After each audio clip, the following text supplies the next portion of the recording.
And welcome to the Lost Harbor. I am your host, Nitsify, and your DM, your Dungeon Master, Nitsify. We have a few people here. We have Usagi, aka Box in a Frog, aka Frog in a Box, aka Bizarre Man, aka Reed. We have our dear bitch here, Chrono, aka Tic Tac Dylan. My green tea's still hot! We have Mollis, aka Sir Acrid. Hello. And we have Ublex, aka motherfucking toasted ghost. Hey. Yeah, so anyways, yeah, no, she's not here today. In case you didn't realize, she is fucking gone today. Thankfully, we have enough in the podcast budget to have this cardboard cutout stand of her. Yes. For 5 seconds. For 5 seconds, I just removed it. Yeah, there you go. Yeah. So we have to turn it back to the place we rented it from. Listen, rentals are very expensive. You gotta understand. Yes, we're a small podcast group after all. Oh man. Okay, so I just thought about someone pay $500 for some cardboard cutout of themselves, and they just set it up at their workplace and leave. Not just that, they set it up for and it's just there for maybe a few hours, and it's I gotta return it before it starts getting expensive. No, you're renting it for $100 now. And I was like, you know what? I make $120 an hour at my job. Maybe it's worth it. Oh man. Either way, in case for those who don't remember, in the last episode, it was a Folger's travel video coming over from Solus to Neuwe. A bunch of stuff went down. Usagi got saucy. Ublex tried to get saucy and failed. Chrono had lore dumped on him by Benjamin after Mollis poked the bear. I literally grabbed this man and threw him on the landmine. I said, here, eat this. You'll be fine. There was also the mentioning of 5 rising pirate captains, and Chrono was mentioned as one of the 5. Yeah? My brain just pictured Mollis, Chrono, living his best life. Mollis's hand reaches out, grabs him, and just drops him on a landmine. That's just called lore. Mollis is just standing there, unaffected by the blast. Kind of like that grabbing hamster meme is what I like to imagine. I like to imagine this, and this is a little more recent to date. It's like going on to Helldivers with your pal and then putting an orbital strike right beside them and not telling them. Like that. I know nothing of what you are talking about. Yeah, sure, man. That definitely didn't happen today to me by you. I know nothing. There is no proof. Besides that, Rubbish, please. Besides that, you guys also found out that there is probably a 5-system warlord. As 5 warlords are either being talked about being implemented, or they're already on the works of being implemented into the Navy. Basically, the Navy are trying to recruit strong pirates and then just using them to their benefit, but then giving them land and payment and stuff like that, basically. So, it gets the Navy off the pirates' backs, and in return, the pirates have to help them when they call for them, type of thing. It's a little bit of a sketchy deal, because you're working with pirates there. The last thing that I can think of that should be mentioned from the last session was, oh no, my brain blanked as I was going to say it. That is the worst luck. Skill issue. There was some misinformation. That reminds me. This is probably what I was about to talk about. So, in Extracts, which is the island after this one that you guys are heading towards, you did read some documents that had kind of mentioned that people were going missing, but I just said people in general, and that seemed very vague. The documents would have mentioned that it is specifically Navy people that are going missing there, which is a big difference. Because it's one thing to see oh, it's just missing reports, but you would see that anywhere. The fact that it was Navy-exclusive documents means that it was Navy people going missing there. So, that's kind of useful information. There might also just be civilians going missing as well, but documents like that will mention more things, just like outright, like, yeah, no, our men are going missing, not, you know, like, yeah, there might be some people going missing too, but like, our people are going missing, which matters a lot to them, because that's their numbers, that's their army. But you guys just arrived at Neuwe, where you guys heard that there was a tournament taking place. It should be starting up by either, like, probably midway of the day, but you guys have arrived, like, very early morning when you guys have gotten here. And as explained before, just in case you guys may have forgotten the layout, this island is very tropical. Think of, like, the Hawaii, like, you have, like, the palm trees, that sort of stuff. You have, like, the Hawaiian dancers. They have not built at all into the forest area of the, of this island. They have kept all of their structures and buildings on the shore area because they don't want to destroy the nature that's grown over the years on this island. Lastly, there's something that should be mentioned, is that I did not make a map for this island, and there is a reason for that. Because since everything's literally on just one giant shore, you can kind of just go anywhere to find the things that you're looking for. Because on the right side of like this beach, it's literally just like neighborhoods. That's like, it's just the living quarters type of thing. And then you go to the left side, there's everything else. Like, you're talking like the stores, the taverns, tourist attractions, like the fighting thing. There's also things like volleyball going on. You can actually play volleyball. I set up mechanics for that if you want. Ooh. And, yeah, I can actually give you guys a proper list if you want on what things you can do here. If there's anything that I don't mention that comes to your mind that you might want to try out, I can always roll to see if maybe there's one on the shop, one on the store, or one on the island. I actually did have an idea for something to do before the fighting tournament kicks off. Okay. Nits, so you remember my special weapon idea for Chrono, right? Yes. I don't know if you have a special plan for it, but I was wondering if it was possible to see if there was a store where I could buy those special weapons from. So, I will be completely honest, because of how sick I've been the last week, almost 2 weeks now at this point, I genuinely could almost not think, like, at all. My thoughts were completely muddled. Oh, yeah, that's fair. I did not give any thought to it at the time yet, because, dude, I couldn't think. I really just couldn't fucking think. That's totally fair, man. I get it. So, I don't have anything probably planned, but I do know how the base damage would work. So basically, if you were to buy one, you'd just be taking a quarterstaff and then just renaming it for now on D&D Beyond. Because it would be a bludgeoning weapon, and it would basically do, like, probably, like, I would assume a D8 of damage. Just naturally. Okay. And that is a way more, like...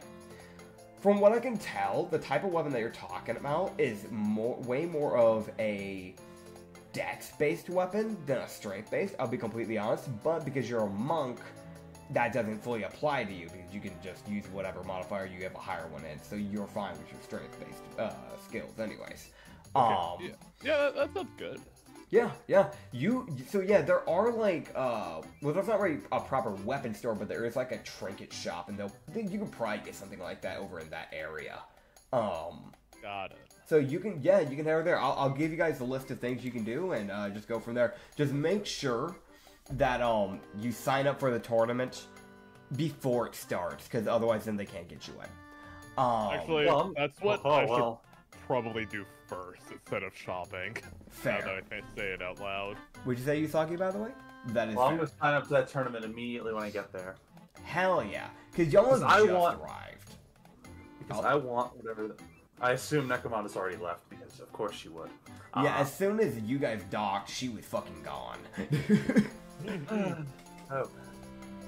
That's typical Nekomata for you, man. Oh well. Anyway. So you know that there is the. You got over that fast. So unlike. I'm used to this, man. That is very true. Usagi would be used to her disappearing within an instant. Just look at him fine. She like showed up for like a few minutes, maybe a minute, and then fucking dipped. That's just the way she is. But you know that there is... So, I want to explain this, because this will matter to you guys. With the fighting arena, weapons are allowed, and items are technically allowed. It's just that he doesn't allow anything that could cause damage to, you know, the arena. Like, we're talking, like... Well, I'm good. Bombs are not going to be allowed, for example. Uh, I don't have any bombs, but I do have a giant bag of ball bearings.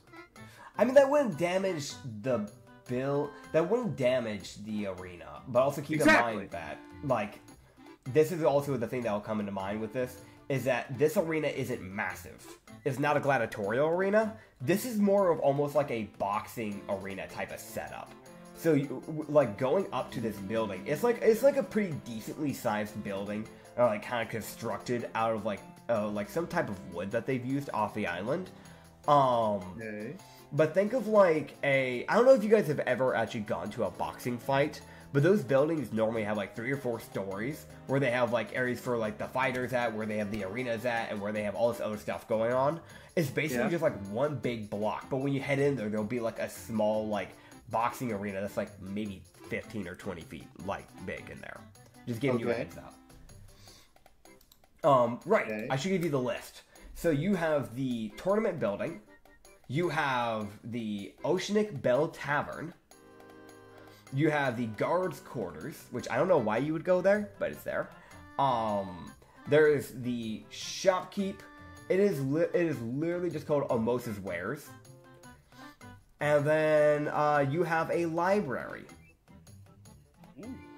Those are the things. There is also just like a little volleyball court where a lot of people are just playing volleyball like up in the sand area. When I say volleyball court, it's more one of the things where like they've set up multiple volleyball nets throughout the beach area so people can just play whenever.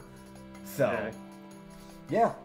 That's like the main things that are set up and ready to go. I presume all 3 of us are gonna go sign up at the tournament area before we walk around. Hell yeah. When we get in there, could I do like a quick perception check?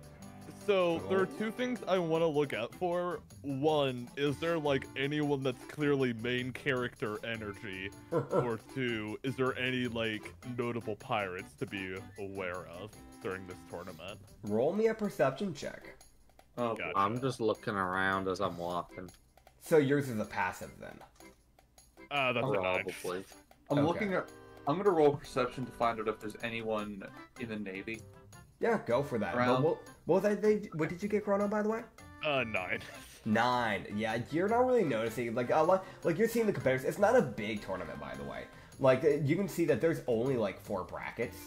So they probably keep these brackets a lot smaller, but the tournaments are probably more like. It's one of those things where these tournaments are probably done like either weekly or like bi-weekly. But because of that, the brackets aren't very big, so they only have 4 brackets. So there's only like you don't even there's like 2 other people there, but you don't really seem interested in them. That's the thing. So for that reason, you won't get any details on those 2 people, but those are going to be some of the competitors. Got it. All you see, all I'll give you for this is that you do see a Challen and you do see a human. Gotcha. But Usagi, yeah, would you roll for that? Would you roll for that Navy? All right. That's 21. Oh. Okay, cool. Yeah, so you don't really see any Navy that are of interest or anything like that. Like every once in a blue moon, you'll see like a Navy grunt walk around, but it's one of those things where you would realize that there's like 1 or 2 that have looked at you guys and just haven't bothered. Because every time, like at one point, you would see that there was at least like 1 Navy grunt that tried to walk over to you guys, and then just got pulled away by some guy. Okay. What you can probably guess is that it might be one of the guards just being like, "Hey, no, this is a tournament area and this is civilization. If you fuck around and start destroying shit, I will end you." Okay. So most likely, you can probably guess that because this island's main attraction is their tournaments, they get a lot of pirates, outlaws, things like that. So the guards probably keep the Navy from doing shit here. So. Okay. Yeah. All right. How convenient. Yeah, you know what, actually, because you got a 21, I'll even show you who the fuck even, like, grabbed the guy by the shoulder, actually. Whoa! Okay. Because, you can probably guess that this is either at least a, like, heavily ranked guard or the guard captain. Oh, damn. But you're looking, nope, that's the Sanity Campaign NPC visuals. We're looking for the main one. Here we go. So you're looking at this guy. You're looking at a dark-skinned human with this, like, black hair that's pretty long, but is, like, basically been braided.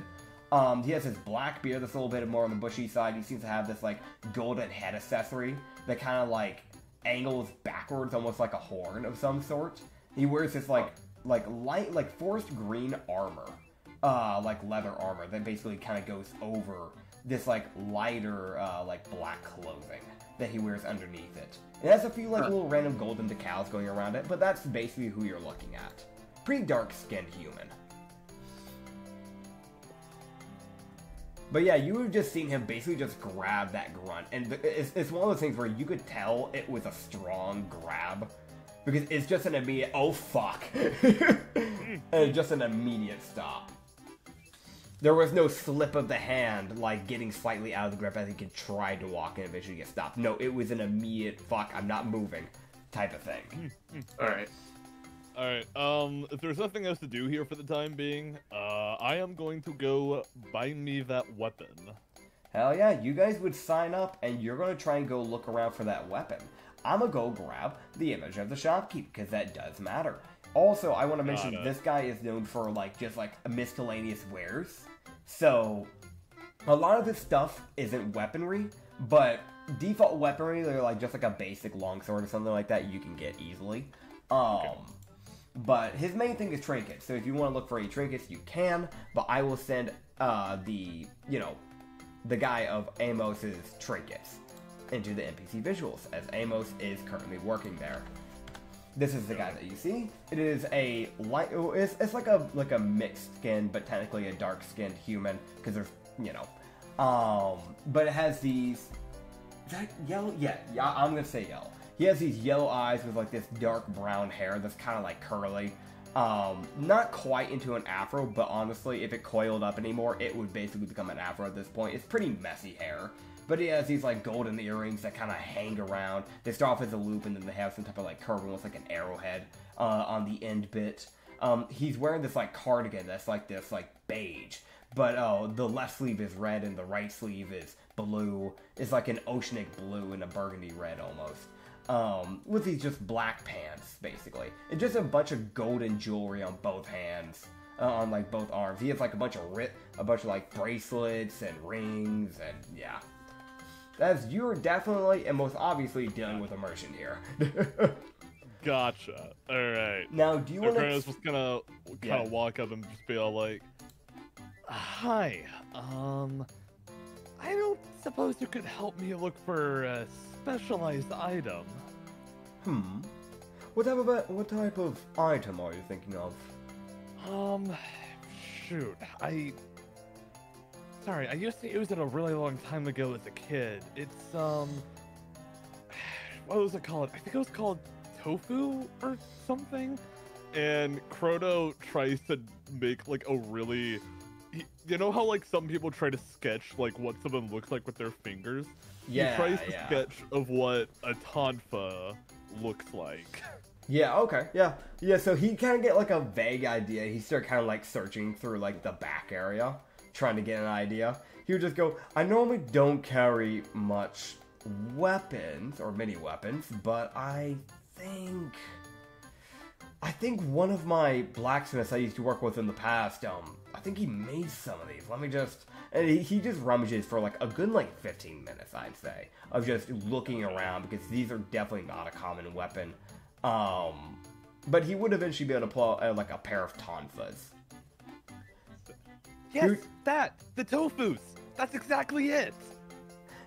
Yes, the tonfas. Close though. Oh, that's probably best I learned that now instead of using that name several times later. Now that I think about it. How much? Good. Well, I'll be completely honest. You need them as a set, obviously. Yeah. There are some merchants.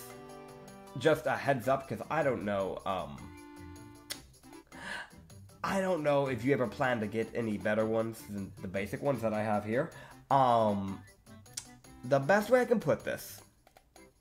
There's going to be other guys that are going to try and sell you this separately, like one for a piece rather than the whole set. I only need 100 rupees for this for the set, I'm going to be honest. But these are basic, they're nothing crazy, so. Could I make a persuasion check to see if I could get it down to like 75 or something like that. Yeah, try and barter. All right, bets. What do you Normally say? I by the way, wouldn't, while but you it's roll that? like I might as well try. Yeah, no, it's fair. The bartering's always an option. Like, even if you have the money, you can still try to barter if you want something cheaper. Okay, I got a 12. Yeah, he would just go, I still have to make a living at the end of the day. The thing about this is that my entire shop, all these things are, how do I say it? They're all exported from different islands, so none of these are made here. Some of them are, not very often. The majority of my stuff is exported, and these are the exception of that. They're definitely exported. Okay, you got a deal in that case. I could go down to 95, but like I can't cut much for this. That's fine. You got a deal. Alright. He'd hand you the Pentatomphus and you would lose 95 rupees. Let's go. Alright, I will. It was one of those things Edit where it was that like, as it we was speak. above an 11, so I was gonna give you something, but you just weren't gonna get much for it because of that. That's fair. Persuasion check, it was still a decent persuasion check, it just wasn't anything like, oogly moogly type of like shit. Oogly Yeah. oogly. Got it. Yeah. Is there anything you wish to do at this shop? No, that's it. Alright. What we thinking here, crew? Mollis is just walking around seeing what's interesting. I am attempting to. Is there there's a general story thing, right? I need to. Among other things, I'm looking for catnip. Okay, so you can... Normal general stores wouldn't have it, but a pet store will. So you can look for a pet store. Oh boy, here we go. While you're looking for a pet store, Acrid, you will find at least a person of interest while you're walking around. There's like the normal buildings, right? Like, the buildings I told you about. A lot of other stuff is like little random small market stalls. You would see that there is a guy that's been kind of like walking around with like a book, just kind of writing things down, like almost like observing people, basically. But it is this Challen that you see. I will send a picture of him. Ignore that roll in D&D Beyond, by the way. That was just testing something. No. Bashes the That's fuck. Just That- bashes the fuck out of the door. Like, you just slam into the door and do 11 damage to the door. Yeah, I just really saw this window and I just said, this window. Gotcha. So now you have to pay for property damage. Understood. You're getting the shit beat out of you by the shopkeep. Oh man, it's questionable whether or not he has classes, but he might. So what you're He's looking at, every you're looking class. at this Challen. For those who don't know what Challens are, they are tiger people. He's sitting around like maybe like 5'11". He's got some white hair that's kind of like frizzed up, black sunglasses. Pretty well built. Like, he's not like insanely burly, but he's got a decent build. White tank top, these like brown like pants that are kind of well taken care of. Like, I wouldn't say they're dress pants, but it's one of those things where it's like this guy might just be a tourist because he's kind of just looking around, writing stuff down. He has this like brown leather backpack on him. He seems to be walking around with like a drink in hand, like in his other hand, and these like brown boots. But he's just been walking around. You can just see him just like writing things down. Huh. That's just something that you can take note of. Like, that is something that is of interest, at least. He at least stands out from the rest of, like, the people, which are mainly humans, and, like, there's, like, a few Leonins, which seem to, like, you can kind of get a vibe just by, like, walking around that the main races of this island is, like, humans, Leonins, not really Tabaxi. Like, it's, like, the majority of the cat-like people here are specifically Leonin. And then there are like a decent amount of elves here, most likely because of the beach area. And then there are like every once in a blue moon you'll see like a halfling, like either drunk off his ass or actively sipping down coconut, like just like chilling and getting a tan. So yeah, it's Of course, it's the fucking halfling. Yeah, like that's basically the type of people that you see. Every once in a deep dark blue moon, you will see like a singular axolotl person, but like they're aka a mythling. For those who don't know, they're basically just like a foot to 2 feet tall, like axolotl people, but They're there. They exist. Weirdly enough, they're one of the only races that, one of the only, like, oceanic races that, the Navy isn't hunting. And that sheerly out of the fact of not only are they the most pacifist race in existence, but there is the sheer fact that they don't live in the ocean. They normally will live, like, when they do live in water areas, they tend to take over, like, ponds. They normally don't really take over, like, ocean water, if that makes sense. Neat. Yeah, but those are the races you've kind of seen around. I'm gonna go talk to him. Alright. Because he seems interesting. So... And I think this would be the one time, like, one of the few times Moss would actually not have his hood up. He's looking around, he's like, I don't care. Yeah, no, that's fair. Yeah. I don't care. He saw a fucking Navy person get dragged away by something. He's like, okay, so these people aren't anti-pirate. Got it. Yep. Yeah, no, like, as you're starting to walk over to him, he catches a glance, does a double take, and then starts walking towards you. He's like, all right, the fuck, that's a Grieger. Yep. That's fucking different. He just starts walking after you and just goes, so, I know exactly who you are. You're Mollis, aren't you? I am. Yes. Oh boy, this is gonna be a scoop. Mind giving me some answers here? He pulls out a paper and he like swaps out journals and pulls out. I suddenly understand what this man is. I suddenly understand why he's taking notes. Oh god, he chose the wrong motherfucker. That's he chose the worst person from the crew when it comes to charisma. He's giving this like toothy grin, by the way. Yeah, what's up? Let's just reiterate it for the viewers of the odds of what happened. This journalist could have either found A, an 8-foot-tall angry fish man, B, an egotistical rabbit, or C, an incredibly anxious, well-dressed human. Man, why didn't they find me? I would have been wanted to interview him. Oh, you could find Malice. I mean, I don't think these people are very hard to find. I don't think there's many people standing at near 8 feet tall, so I think Malice is genuinely towering over several groups of people. I think Leonins are the only people that are close to my height. Yeah, so Leonins in my world can bounce from 6 to 8 feet tall. Charlans typically are on average like 6 to 7. They don't get quite as big a Leonin. And then there's like humans, you know, human height. I don't think I have to explain that. And halflings are fucking short, so I don't think I gotta explain that either. Oh yes, the sentient weapons. And elves are pretty similar height to like what humans are in my world, so yeah. That being said, yeah, it's definitely one of those things where, like, if you really wanted to, if for some reason you got some sixth sense Yuzaki, could technically look for him, but, like, I don't see why he would know what's going on currently at the time. I, like, it was like Chrono walked into the weapons store, Usagi walked into the pet store, and I was like, I guess I'm just gonna keep walking. None of this is, I don't need any of that. I have a random glaive and a pickaxe, I'm fine. Oh, man. Okay. But getting back on track, he would give you this, like, toothy grin, and just look up at you and go, by the way, sorry, name's Jaiso. Reporter. What? Oh. Interesting.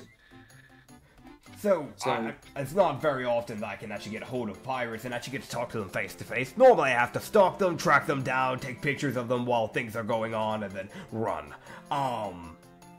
But I have an opportunity here, and I'm gonna take it. I'm going to be perfectly honest. Moss would find that just the stalk them, follow them, take pictures, run. Like, that's genuinely funny to him. Of this, how fucking honest this dude's being with the, I am not fucking around, I am not finding out. I don't care. It's my job, I don't give a fuck. Oh yeah.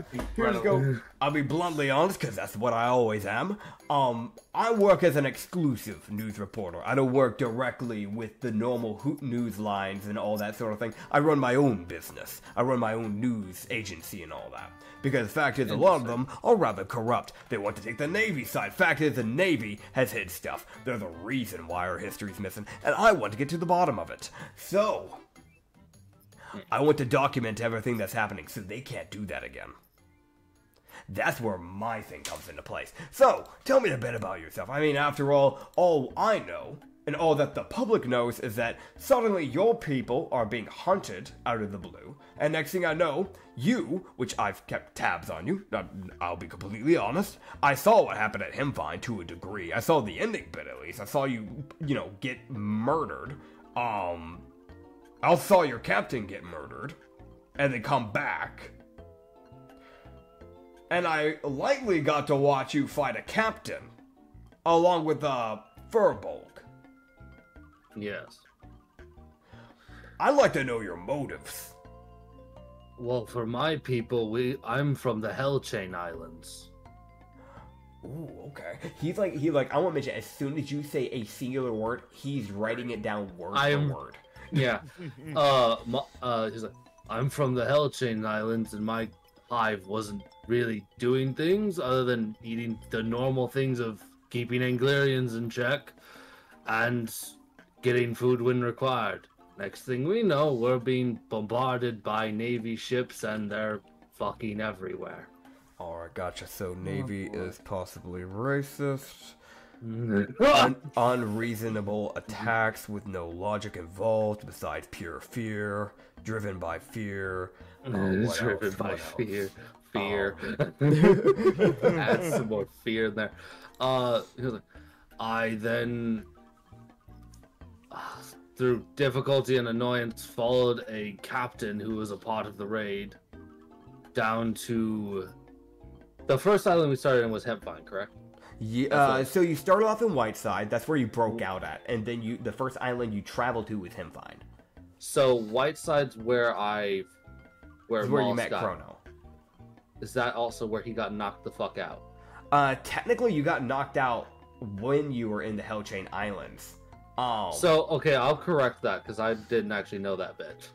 But now yeah, he's like, I attacked the captain after my hive was wiped out. She knocked me out, dragged me down to Whiteside, and I was put in solitary down there. Alright. And if I may ask, what's your connection with the Furbolg? And, well, Chrono, of course, too. All three of us were imprisoned in the same cell block.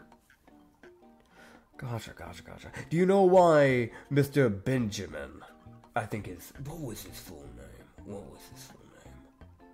He starts rifling through his his papers. And you can see he's when I say he's he's rifling through his papers, no, you can see a literal file that he pulls out and just starts digging through it. And just goes, yes, Benjamin Altier.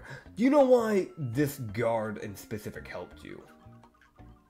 Well, I didn't.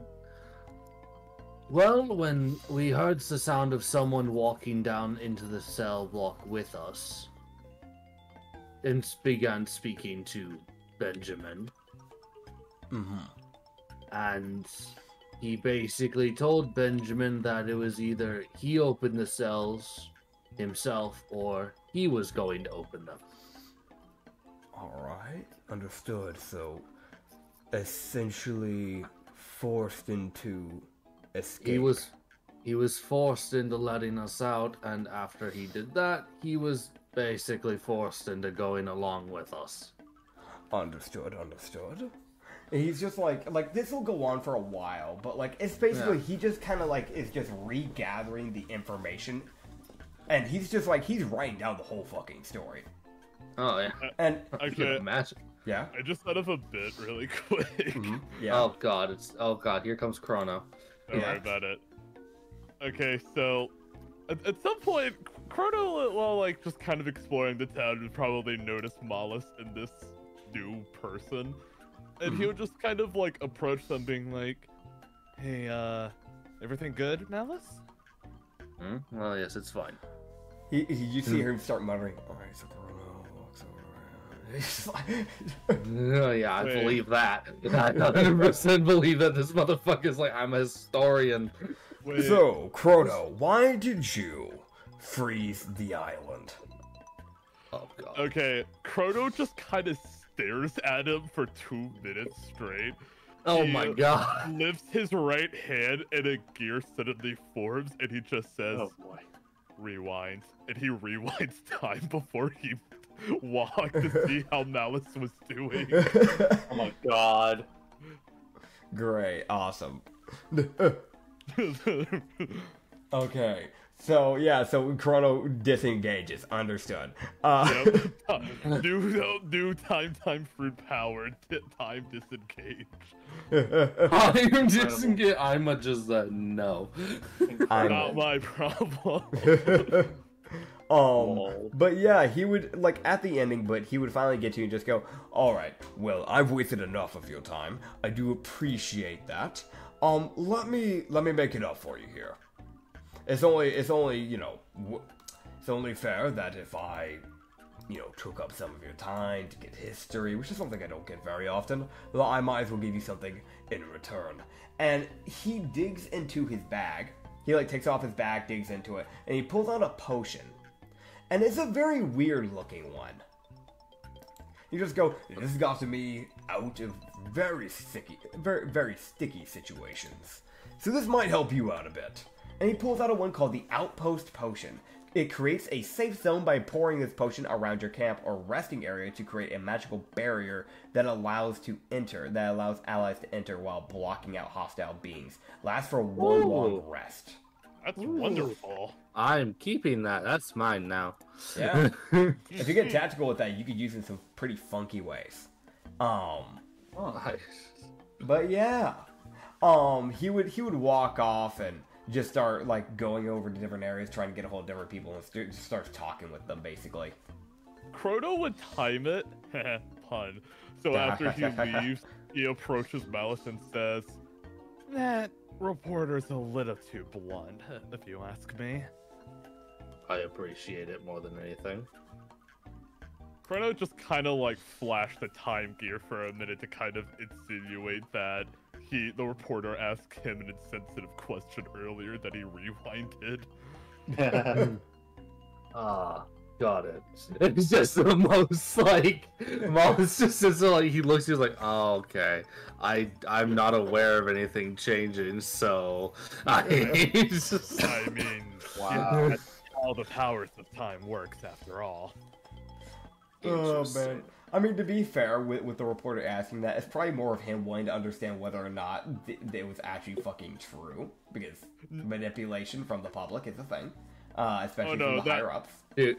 Oh no, that's fair. It's just that Chrono didn't see that, like, really honest introduction earlier, so I figured his first impression would be to just, okay, no, screw this guy. Fair. Dude, honestly, I think it'd be more. It could have been funny if I was like, no, it's absolutely not true. I didn't do it. They did. It's just the most like, it's like they're like fucking what? What? What do you mean? I didn't. They have a time gun. They dropped a time nuke. I'm sorry. Incredible. But yeah, Persuasion with my -1. Usagi, you would head out and you would finally eventually find a pet store. It's not like it's one of those things where it's like every island will probably have a pet store. It's just not a common thing. But you can get like catnip for like 25 rupees. Big ass. How much would that get me? It's like basically a full bag. So it's like what you got last time. It's just a full-on item. So you just get one item of like it, basically. Yeah. Alright, okay. Oh, man. Yeah, everything else there is like, yeah, you could... There's like anything else in there is just like normal pet stuff. Like, you know, like you wanted to buy a fucking hamster from the breeder or something like that. Like everything else. Nope, don't need any of that. Yeah. God, no, the only animal I'm after is that weird monkey thing that's the prize. Oh, yeah, from the tournament. Yes, the Pompey. We love to see it. The real question is, I'm trying to figure out what things I could possibly use to attempt to butter up Taka if she shows up. What do bird people like? It's not quite as obvious.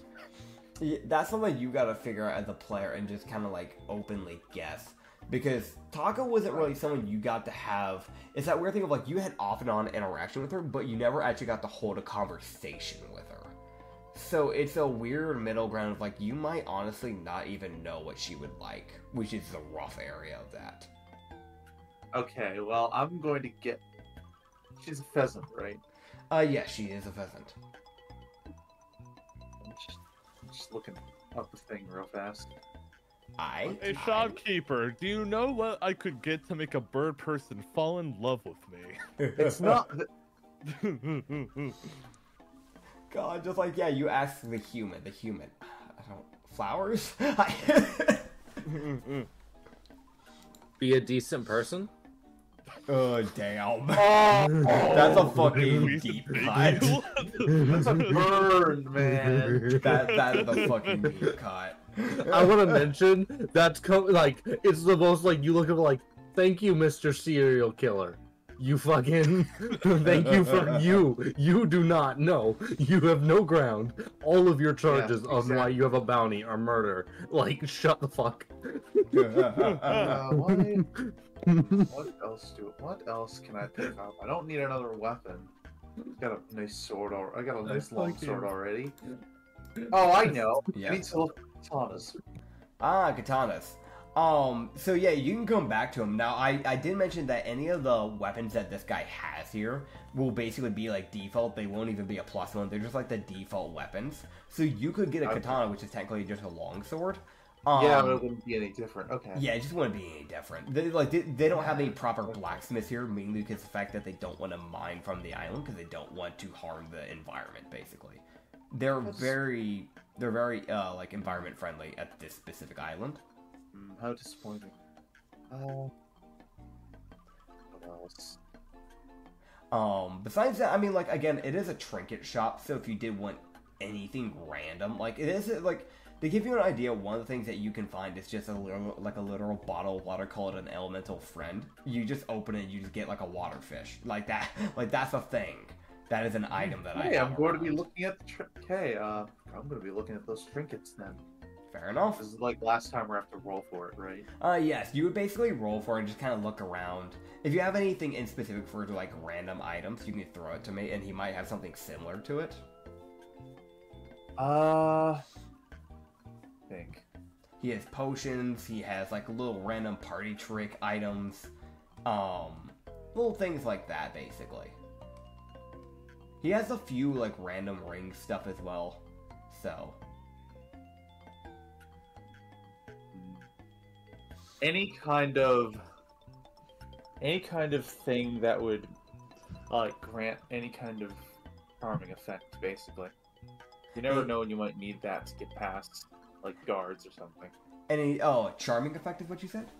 Anything relating to that, yes.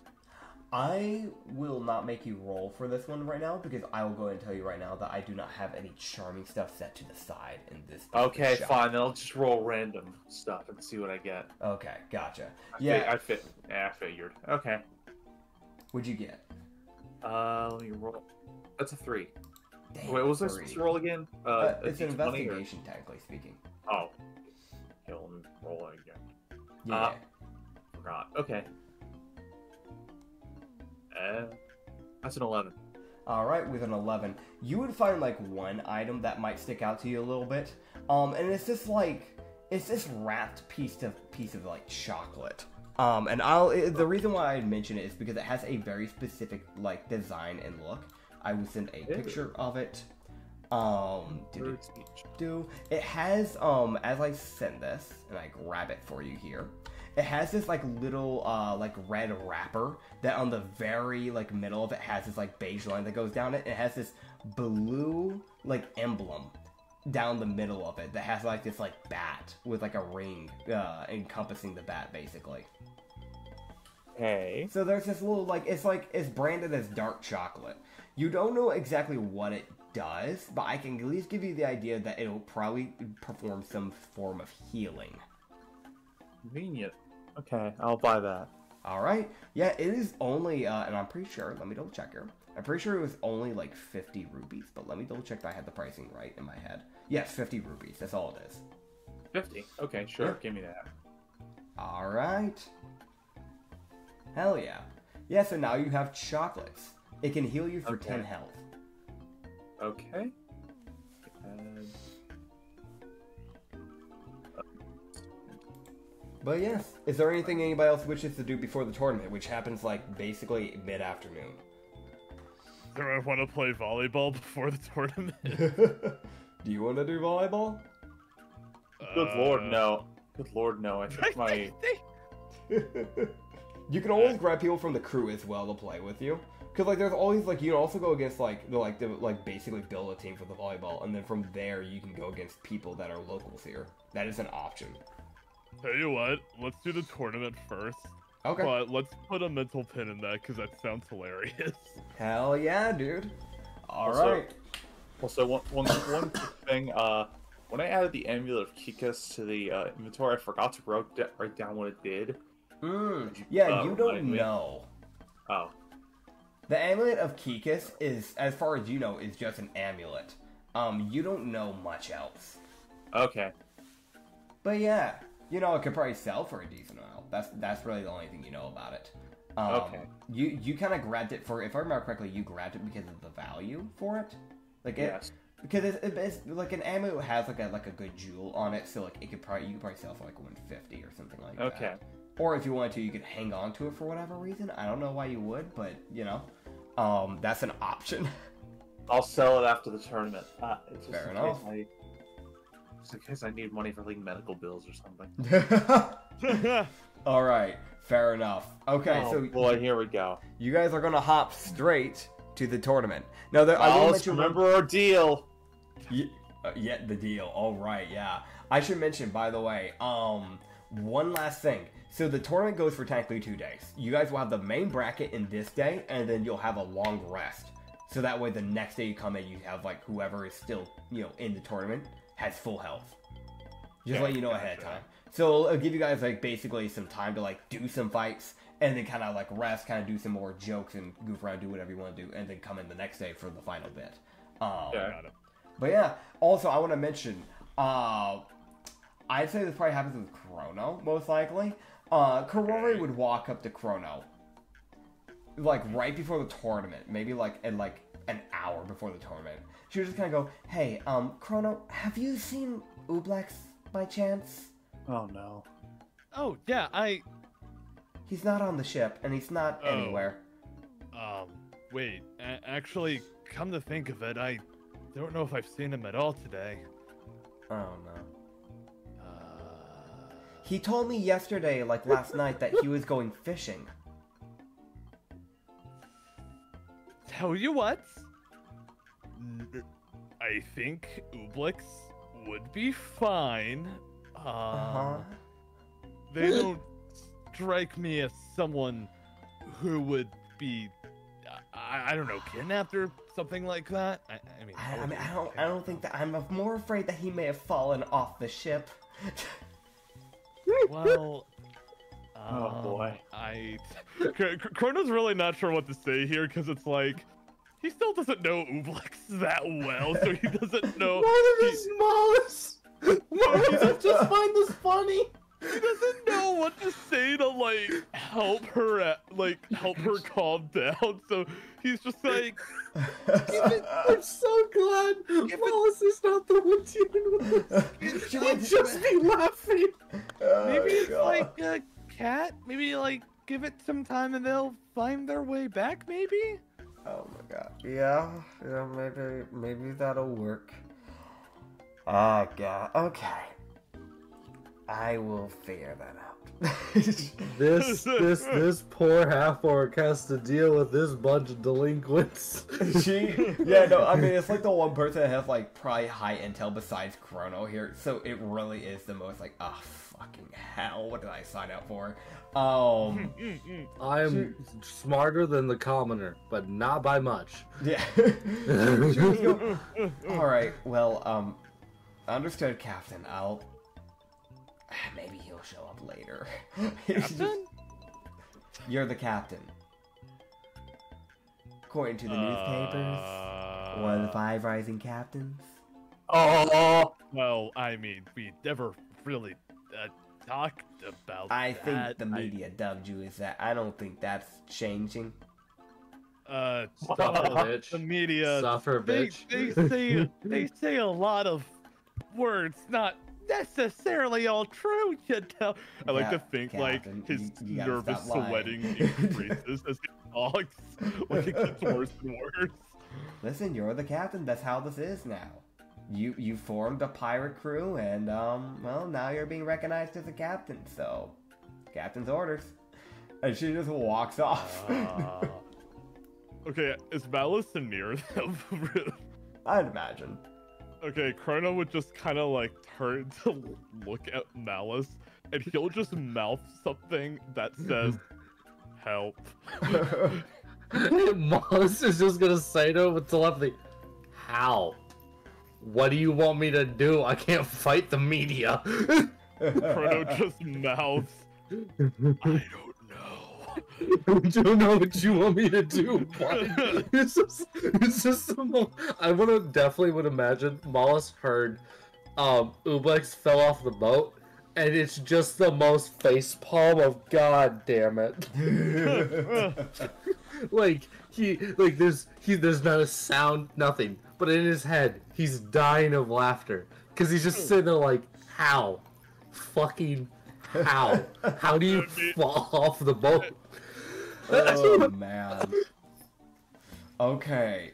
So either way, it is coming to the tournament time. So right. I want to mention this is the bracket that you guys have.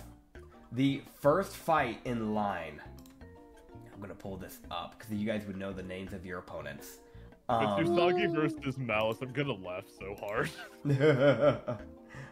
No. So the beginning bit, it is Chrono D. Jeekins versus Kama Oline. Okay. Then there is like just some like random bitch that doesn't matter versus Kanani Okana. That's where Ublex should have been. Okay, so that seems like a rigged fight from the beginning. Yeah, well, I didn't have another NPC ready to go, and I didn't find out she wasn't gonna be able to show up until like an hour ago. So like, I didn't have time to actually prep that shit. Their name is Steven Jeans. They're gonna die. Moving on. Who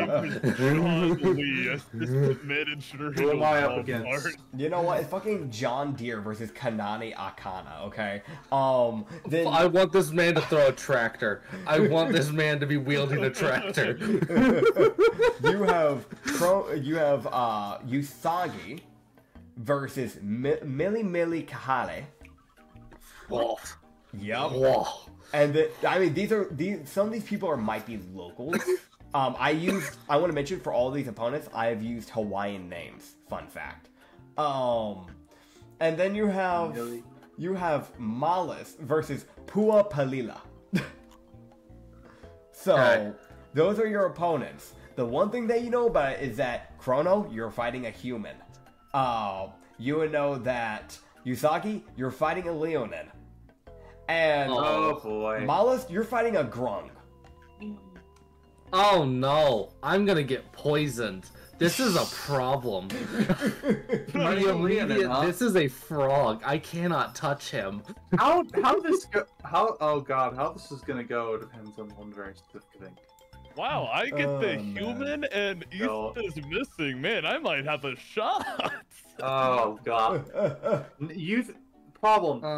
Here's the. Usagi can turn invisible, right? This is gonna go real easy for him. Oh, don't worry. I have a counter for that this time.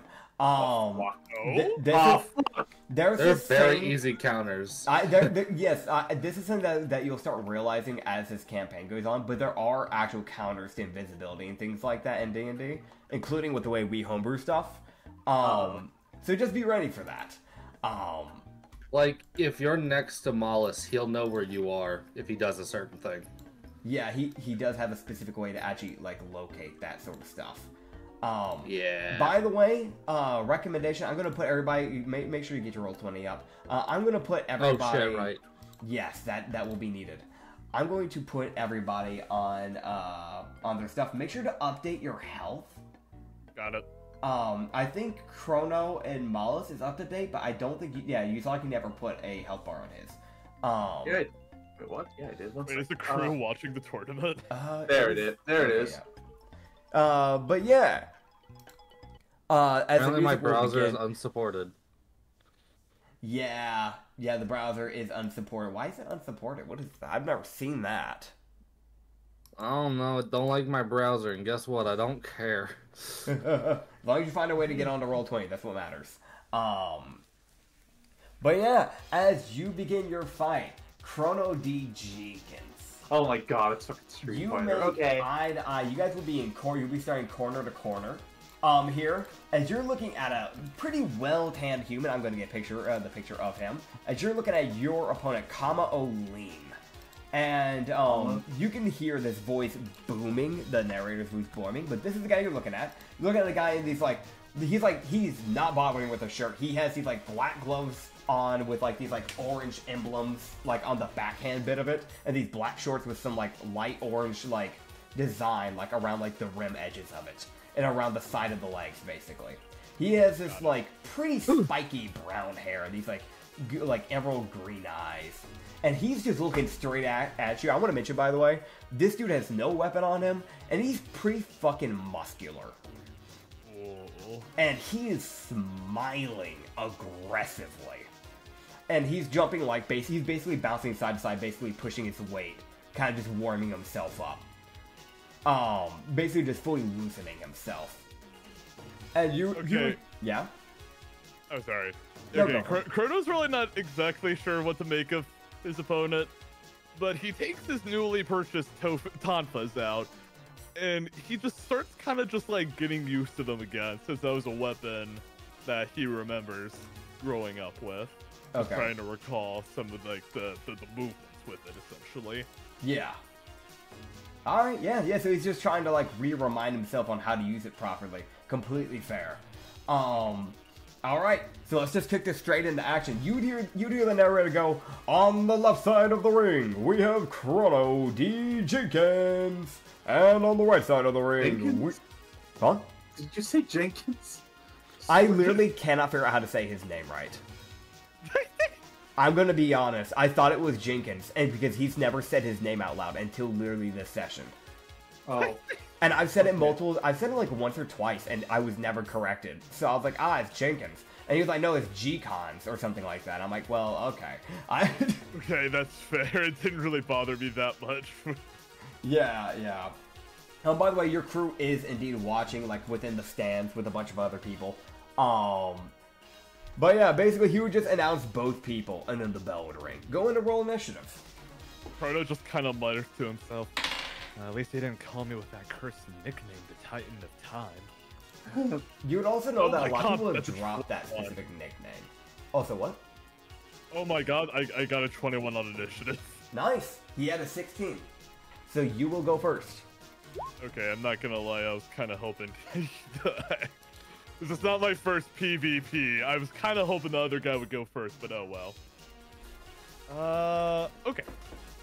So, when the battle starts, Chrono is just going to rush at it. And he has both Tonfas equipped, Hell yeah. and he is going to smack this man. Alright. So, I am going to roll to attack. Alright. That's a 19. Let me check his AC. Yeah, that'll hit. Got it. So that's a 1d8 plus 4 if I understand correctly? It's literally just like, you should have, did you equip it as a quarterstaff and then like rename it? Yeah. Okay, yeah, so it should already have the plus onto whatever it is. Because Okay, the monk class already overrides and turns it into a monk weapon, because quarterstaff. So you should already have the plus on it. Does it say a plus 4? Yeah. Okay, then yeah, plus 4. It has two different 1d6 rolls. I thought it was like a one-hand, two-hand mechanic, just to be clear. Yeah, so basically you're just gonna be rolling as a d8, because if you were to use got it. only one of the two, like ones attached to your arms, then technically it would only be a d6 instead of the d8. But since you're gonna be using both of them, you're two-handing it, and you have both of them actively equipped, then it'll be a d8. Okay, got it. That's what I thought was the case originally, but I just wanted to make sure, because I'd feel really bad if, like, after the tournament's over, I misunderstood something and I was like, well, too late for a retcon! Anyways. Yeah, no, you're good. Alright, that's 10 damage. Alright, So, yeah. like I said, everyone just use Chrono launch himself forward, and he manages to lay kind of a basic Tonfa combo, focusing merely on his head before backing off. And then I'm going to add Flurry of Blows to it, because why not? Alright, Flurry of Blows is unarmed. If I remember correctly. So you're unarmed instead of your Tonfas. I'm pretty sure it can be a monk weapon as well. Can it? From if I've run, because I run it as normal unarmed, or as normal. No, it's unarmed. No, it's unarmed strikes. I'm wrong. Okay, Yeah, so I was pretty sure that was the I thing. think it's the Kensei class specifically. I think that's what That's probably what you're thinking of. Yeah. okay, got Not it. Well, bad, my I'll Flurry shut of up. Blows and Unarmed Strike is exactly the same, so that doesn't matter too much. I just said Flurry of Blows because that sounds cooler. Anyways, Yeah. that's a 22. Yeah. So you will get the hit in. Got it. Alright, that's max damage, 8. So after the Tonfa combo, Chrono just kind of puts one Tonfa in his other hand and manages to basically duel like an uppercut while he's still dazed from his initial Tonfa combo before putting his other Tonfa back in his other hand, and that will end the turn. Alright. Yeah, so you've basically backed him to the corner because you're able to rush him straight away, which was something he wasn't expecting. So within this time, within these strikes that you've been able to do, you've basically been able to keep him onto the corner so he couldn't get out of the way. Oh yeah. That's the way that's basically worked, as you've sent this flurry. As you would see him immediately jump up onto this top bit here, and then just fucking push off of it. Basically diving towards you. Oh, he's doing a powerbomb! Yep, Shit. as this is a wrestling monk. Fun fact. Oh! With a 16 plus, what is his to hit? 16 plus 5, so that is going to be a dirty 21 to hit. Could I rewind that? You can try, you're going to have to use the proper rewind parry mechanic. Yes. So that's you what got to I beat a 21 on your, is it a dex check or dex save, if I remember correctly? I want to say dex save, but let me refresh Yeah, myself. you might want to double check the description. It doesn't specify save, so I'm assuming it's just a dex check. Yeah, well, I'll say it's a dex save. I think that makes more sense. So. Okay, I would prefer that, because that means I get more of a modifier. Okay, so you said 21? Yep, 21. Okay, and 21, so I would need at least a 16 to tie. Yeah. Let's go! What'd you get? Not what I was hoping for. What'd you get? 17. 17. Alright, and that's dirty or natural? 30. Dirty. Okay, yeah. So you basically rewind time as originally you had already gotten tackled. You rewind it, you're like, fuck, maybe I can get out of the way. And you tried to reduck. And you went more to the right, to try maybe I could just sidestep it. You try to sidestep, and he just moves his arm deliberately to change it into a flying clothesline, basically. As he just connects it onto your neck. And that will do. You're lucky he got minimum damage. As that does 4 bludgeoning damage to your neck specifically. I'll take it. As you kind of just get flatlined, and you try to you start getting to your feet again, as he unleashes a flurry of blows. Oh my gosh, another monk. And it's not just a normal flurry of blows, as basically what he's doing is if he can get his to hit, he's going to grapple you and basically just German suplex you 3 times. That's basically how a flurry of blows works. I don't want that. Yeah. So let me know if a dirty 20 hits. I would like to rewind. All right, this is your last shot. I'm pretty sure you only have 2 charges. God. Right? Okay, so you said a dirty 20? Yeah, you gotta be a dirty 20. I did Oh not. shit. You got a dirty 8. Yeah, no, you're shit. You're you remember getting grappled, you're I gotta rewind. And then you didn't rewind it fast enough. So it was one of those weird things where by the time you rewinded, you were basically back into right as you're being grabbed. If you rewinded it faster, you could avoid being grabbed and then maybe moved out of the way. But because you had that hesitation, you were mid suplex, you're oh god. So, yeah, no, you try rewinding and you fail, and his suplex begins as he basically just, I want to mention, after that dive, I need to move him a little bit, you would have been here. He basically swung around to this side, And it is a repeating 3 German suplexes. So you'd end up here, then he ends up here, and then again, and then again. Till basically he has fully driven you back to your end. And I'm only level 2. Yeah, he's also only level 2. Jesus Bruh. Christ. He's just... It's only going to be a D4, like the normal flurry of blows damage. This is just the extra flavoring on how his stuff works. As he does 7 bludgeoning damage. As these, it's just like, again, it's more stuff that's targeting your neck specifically. You can feel so much pain pulsating on the back of your neck now at this point. As that's the end of your turn. As like he basically gets up and you're kind of like flat on your back. I'm not going to give you the prone status effect. It's just letting you know, like, as flavor wise, you got to get up. Like, I'm not going to remove your movement speed though. So. Got it. Okay. Well, that could have gone. Well, that was. All right, now. Alright, cool. Cool. All right. So I need to fight back like now. If I don't get him on this turn, I'm probably screwed. So I'm gonna roll to do my dual wielded tonfas, and that is a 25. That'll hit. All right. 1 second. Let's see. That's 10 damage. That will knock him out. Alright, so after Chrono gets up, he'll say, I'll give you some credit. You're pretty good for a human. Sucks for you, though, that I've evolved past normal humans. And he winds up the Tonfa on the right and just basically smashes him in the neck. You see, like, when you try to do that, you see him try to raise his guard to try and, like, catch it, but it just pushes his arms out of the way as he just gets knocked to the side unconscious.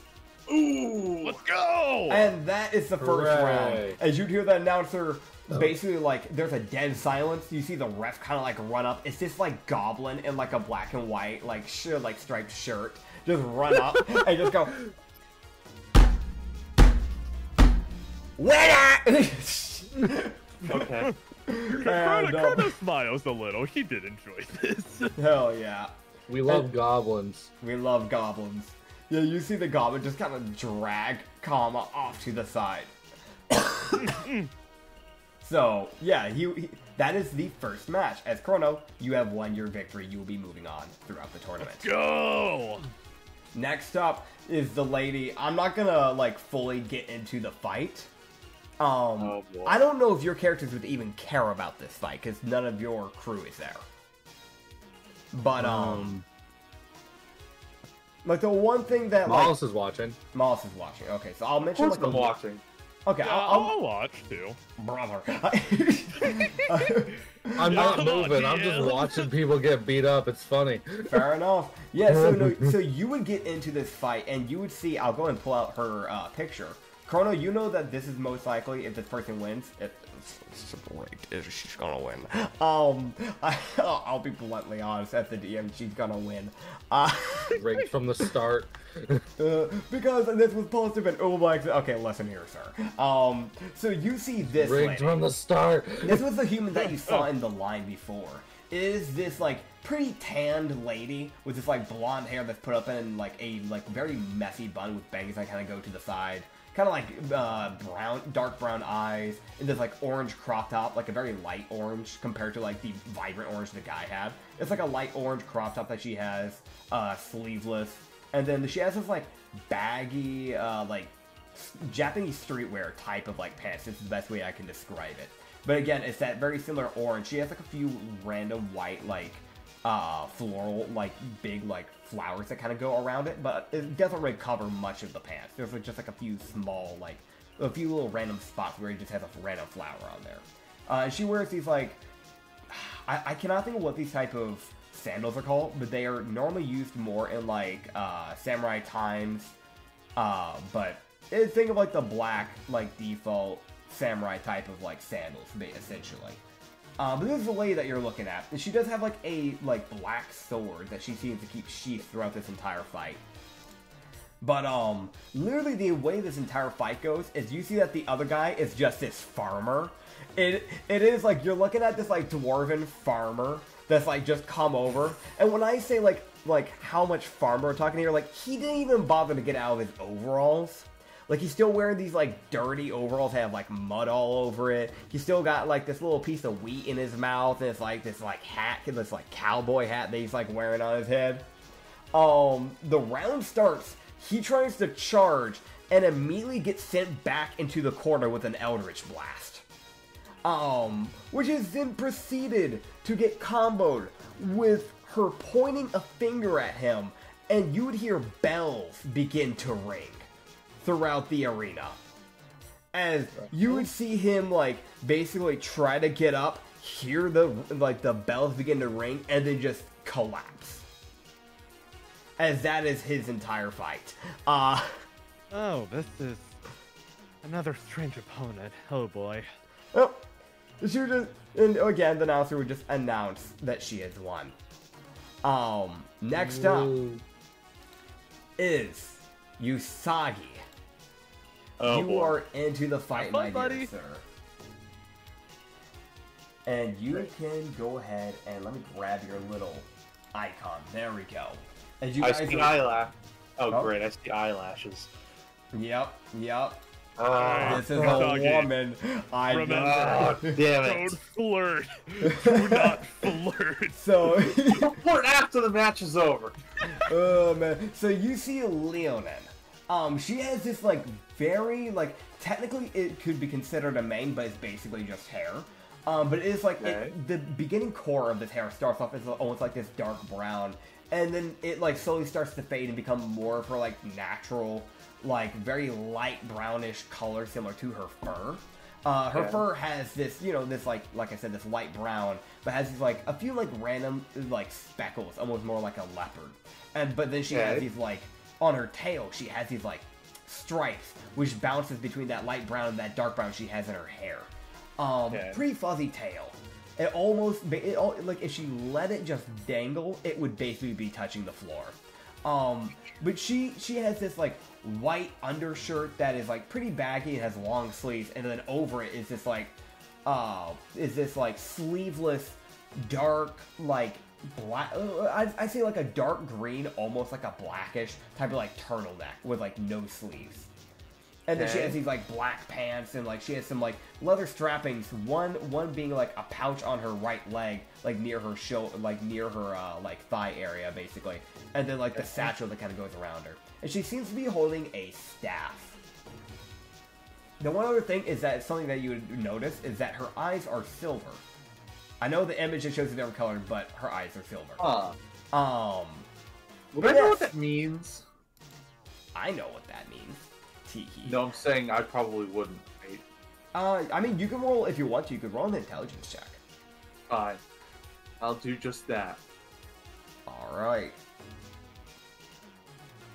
That's an 8. It's that yeah, you don't know. It's probably just like that might just be her natural eye color. It might just be a really just. It might just be like a really unusual eye color, which is something that you don't see that often. So maybe you just never ran into someone with that. Kind of like how blue eyes are like way more rare than brown eyes. If I No, remember right. most importantly, she has no. She got no ranged attacks. From what you can tell, she probably doesn't, unless she has something under her sleeve that you can't see. Perfect. Okay. But yes. Short bow. All right, short bow time. All right. As the announcer would announce the two of you, you guys will begin to roll initiative. Here we go. Okay. As Come on, roll 20. Do your job. That's a 19. 19. You will beat her initiative as she got an 8. Yes. Well, How are you starting this up? oh, I'm just gonna whip out my short bow and try and attempt to just blast her. Straight away? Okay. Yep. Go ahead and try and shoot her. Here we go. That would be. Where's the die for this? You gotta find your D20. No, I need to figure out how to freaking hit things with this. The two hit die isn't here. Oh, okay. Crud. Why isn't it? That's weird. Oh, wait, here it is. Oh, Oh, found it. Okay. All right. To hit, that is a +6. Okay. That's an 11. Man, that will miss. So you shoot your bow, your bow and arrow. Were you aiming for a specific part of the body by chance? Not really. Okay, yeah. So you kind of just aim for like the main bit of the body, basically, and it just kind of like whiffs past. As she kind of just like basically what she does is she brings up her staff and just knocks it to the side. Perhaps this will be more interesting. Perhaps this will be more interesting than I thought. I'm gonna turn invisible. Now. All right. I'm guessing that's your bonus action, correct? Yes. All right. Yeah, you can do that. So what you're going to do is you are going to roll me your stealth, and she will be rolling advantage perception. Wow. Okay, here we go. Stealth. All right. Here we go. Come on. Uh-oh. Oh, What'd you get? That's a 9. Understood. I will not be telling you, obviously, what she got, but you will find out. Wow. I heard how I... Okay. So, Crap balls. you see that she does this thing where, before moving, she taps her staff on the ground. Is she Twice. blind? Maybe. And you see her tap it on it twice. You see her ears twitch, and then she fucking darts for you.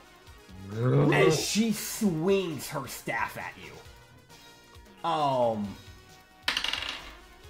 Oh my god, why'd she roll well? Okay. So melee, she got that is a 14 plus 5. So that is a 19. Does that hit? Versus my AC, that's a 15. Oh, yes, it does. Okay. So you would see as she swings this quarterstaff wide. What?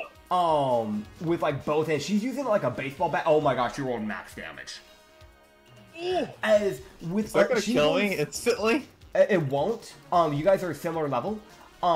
It does 11 bludgeoning damage as she basically strikes you in the side of the head. And I would say that because of that strike, you would get knocked like basically to your right and to her left, technically speaking. Just kind of like a stumble of like, I need to fucking catch my ground. Holy shit. I'm still. Oh, right. No, I'm not. Not anymore. wait. Yeah. I'm Knocked me. sorry. Okay, I'm sorry. I just realized something. Okay, Nits, are we allowed to give like whoever's in the boxing arena tips or ideas, or would that be like against the rules or something like that? Here's what I'll do, right? Okay. Here's what I'll allow is that if you want to do that, you need to roll me a con save. You need to be louder than the crowd. Oh, So okay. you are testing your ability to yell. Okay, sure. Because Reed, I have an idea for you. You might find funny. Okay. Okay, what's a 15? A 15, he will be able to hear parts and pieces. Okay, so how it's gonna work is Croto's just gonna yell, use the catnip. Does he know he has catnip? Oh wait. I don't think he does. He Wait, probably wouldn't, sadly enough. Oh shit, I forgot about that. This So, is why I sadly- zone out when this is why I zone out when I'm not involved. Also, I feel like she wouldn't fall for that. She seems pretty smart. Okay, so okay, you know what? My apologies. Quick retcon. Croto's just gonna scream, fight better. Oh my Fight god. better. Do better. You're better.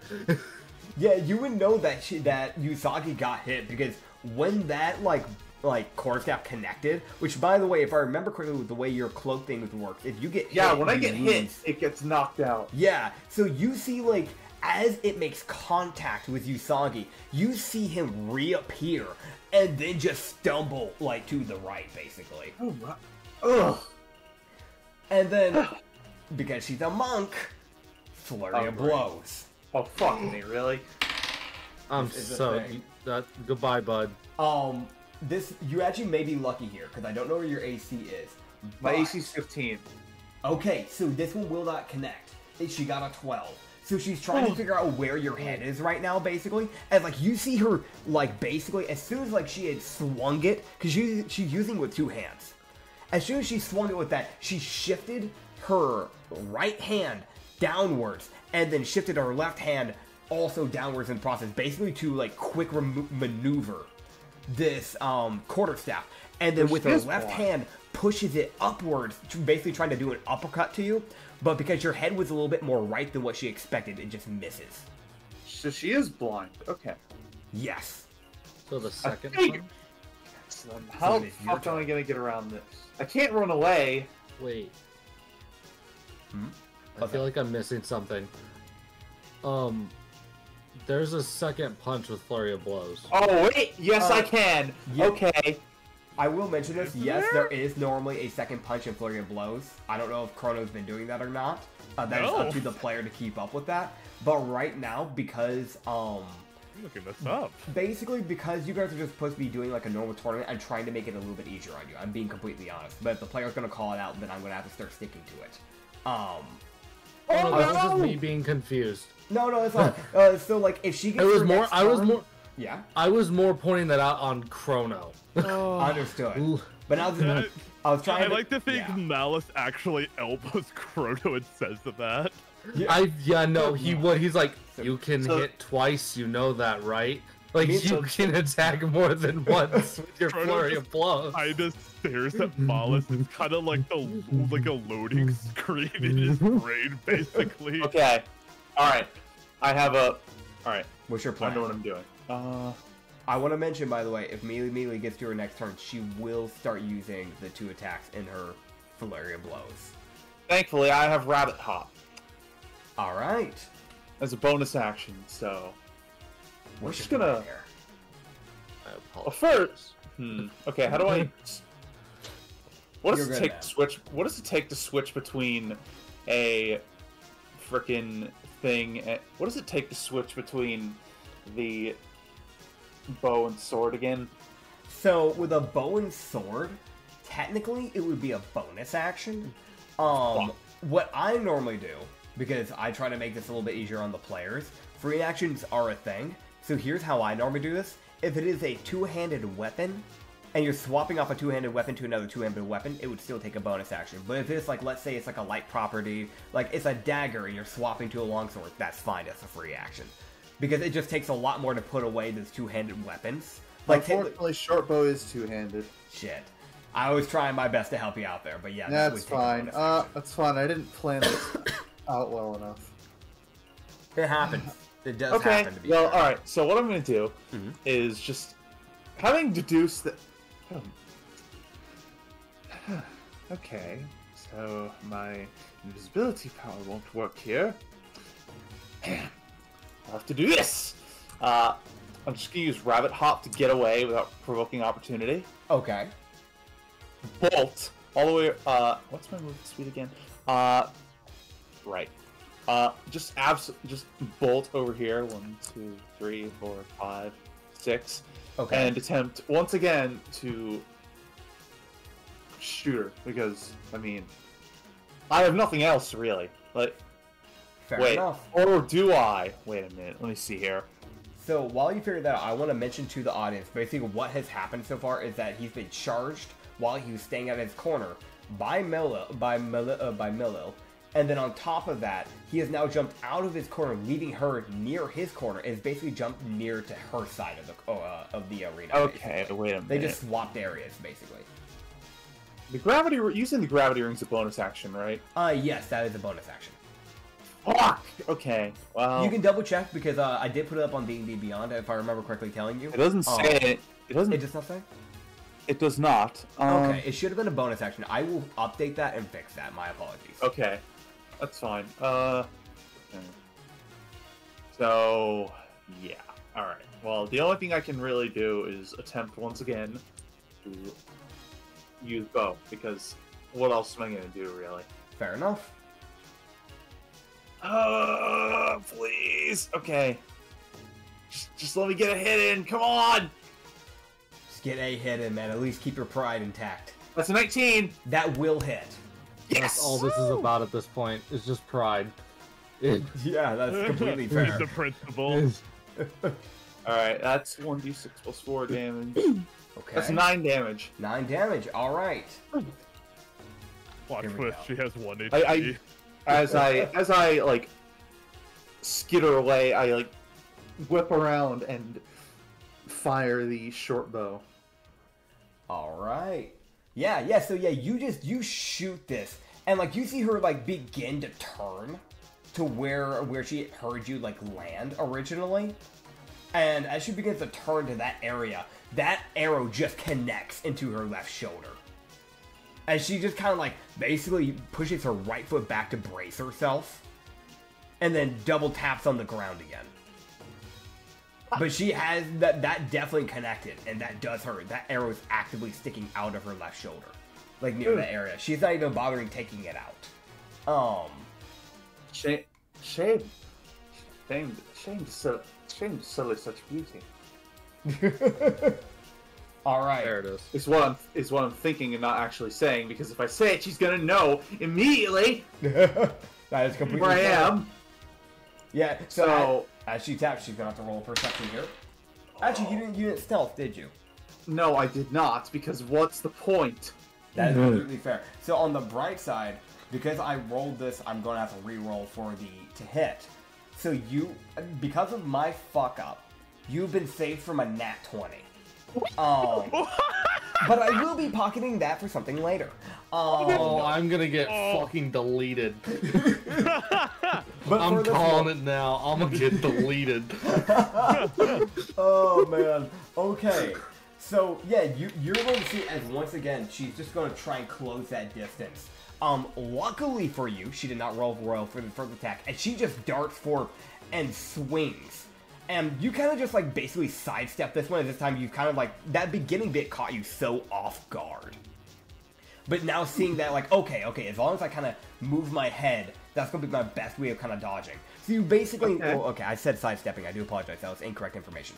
So basically, you basically just move your head more to the right so she doesn't clock it.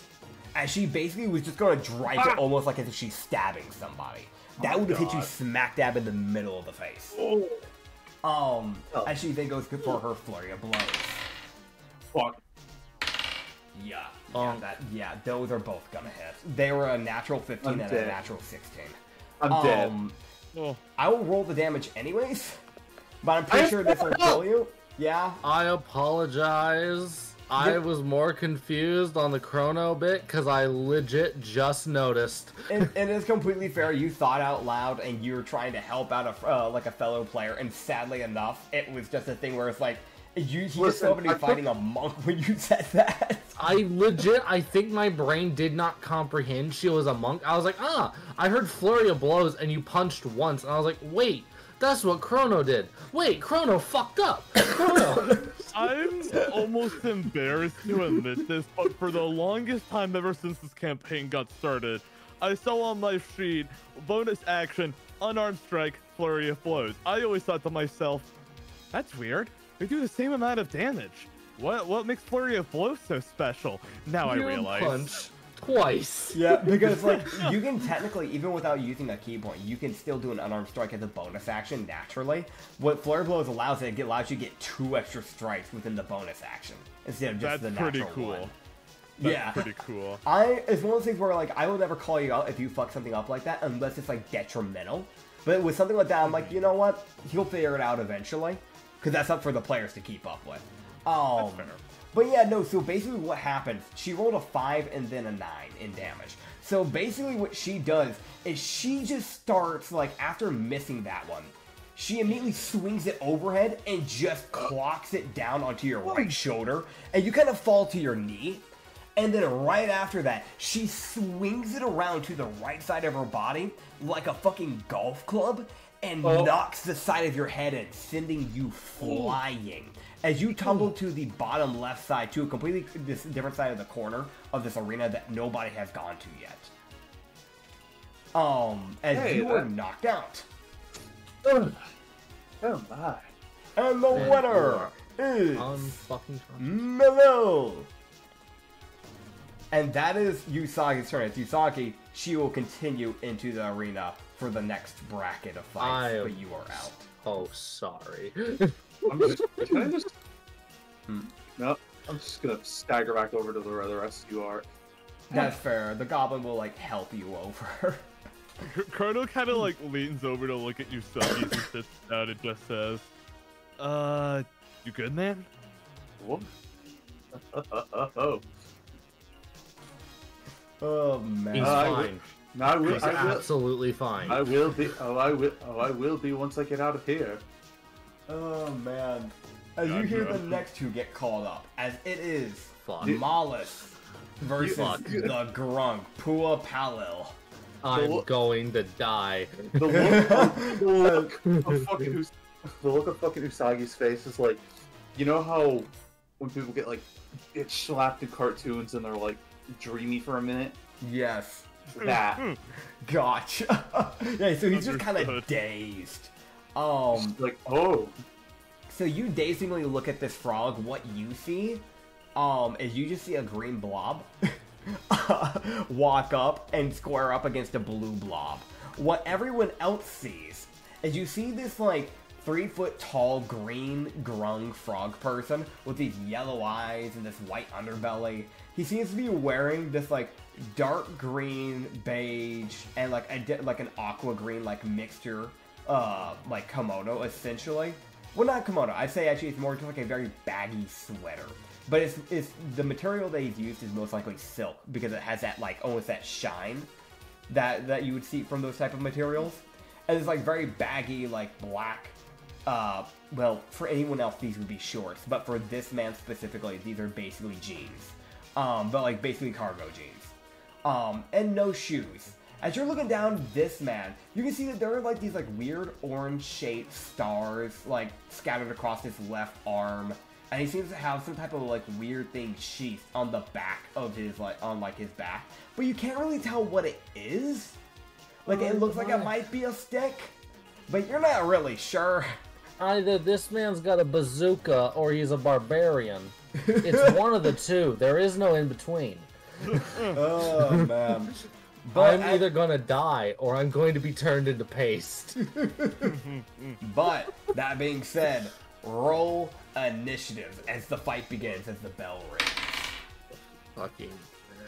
There we go. You got a 12. +3. What'd you get? Nat 20. Nat 20. All right, so you are on the move. Yay. Nice. I got Yay. Oh wait, shit. Oh wait, hold on. Nitz, I have a question. Yeah. So because of one of Mollis's flaw, he has disadvantage on initiative. Okay. So does the nat 20 override or do I just reroll? Here's what I'll have you do. I'll have you roll again, and the only way that nat 20 won't override it is if you get a nat 1. Okay. So that okay. I was like, I'm gonna make sure that that's still the feature. Yes. Almost nat 1. I got close. Well, on my side, you did it. So then nat 20 will override. Yay. Meaning, with that nat 20, since it's an initiative, your first attack will have advantage to hit. How fucking hot. I'm here, bud. Oh my I have god. 45 feet. I'm here. Hell yeah. Oh, I'm gonna get so fucking poisoned. Wait, would Moss even know? Wait, does Moss even know what this guy is? He's like, what the fuck is this? So what are you? You would know what grungs are because there are some that like it's that weird thing. They refuse to live in cold oceans. But you can find some grungs that would live not directly inside like warm oceans, like the Blood Sea that you were living in, aka the Red Sea. But there are caves that are located in that sea underwater that you could find grungs living in. So would Mollis know not to touch their skin? Roll me an intelligence check. Oh, Actually, God, a history check. Okay, it's the same modifier. I didn't know if you had proficiency. That's why I figured I should. I wish I did, because the amount of times I've had to roll it. No, I don't remember. I'm going to punch him. That was a 7. Yeah. Alright, so... Oh boy, time to die to stacking poison. Here we go. Mollis with full just is going to rush forward. Mm-hmm. And he is going to... I don't think he would have brought the pickaxe for this one, because that's just... I don't feel like that would be allowed in the tournament.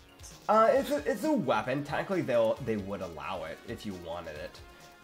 Again, it's more things that would like destroy like the arena. Like if like you set off a bomb, like they would not be happy with you. Okay, so Mollis is going to be not going to use the like essentially the flat edge of the flat side of the pickaxe because he doesn't want to. Yeah. He doesn't want to gut this fucking frog on accident. That's fair. That's fair. Because at the end of the pickaxe spike it's not a small spike. That's gonna fuck someone up if it goes into their gut. That's completely fair. So yeah, he's gonna use the flat side of it as he will swing with advantage. Yay! Hell yeah. 1d20, motherfucker, come here. Come here. Yeah, come here. Come here. I'm either gonna die or you're gonna die. It's one of the two. Oh, The first my one will God. hit. You're good. Yeah, I got advantage. I still wanted to roll the advantage just in case for the nat 20. Nah, I get it, man. I do get it. Yeah, so you swing with the flat end of the blade as you just kind of clock him on the side of his body. I'm going to roll your Yes. damage. Slash 2d6 plus 5. Hell yeah. Holy shit. So you do 14 bludgeoning damage. Yeah. As you just kind of clock him to the side, and because he's like, again, it's not a very big person, it's a 3 foot tall grown. You see him kind of like basically get pushed back 10 feet, like to technically your right and his left, basically getting knocked out of the corner area and being put onto the ropes essentially. Yes, as Yeah. Mollis is going to use Flurry of Blows Okay. to attempt. Did you know you can punch twice? I'm going to attempt to kick the man twice, as I've been using Flurry of Blows. Apparently, I've been the only monk in our party using Flurry of Blows properly, because I've been attacking twice every time I use it. Somehow I never noticed. I don't know. man. I've really got an extra hit every turn, and you're like, man, that's just fucking weird. That's Wow, just Malice bizarre. is really hurting that guy. Anyways, Oh man. I just God. fucking the absolute number of just both salt and being called out. Alright. So that's the first That will punch. not hit. That will That's the barely second hit. That will barely hit, okay. As I will roll my 1d4 plus 5, because strength. Nat 1 in damage. So Alright. 6. I gotcha. So Alright, 20 total damage. Alright.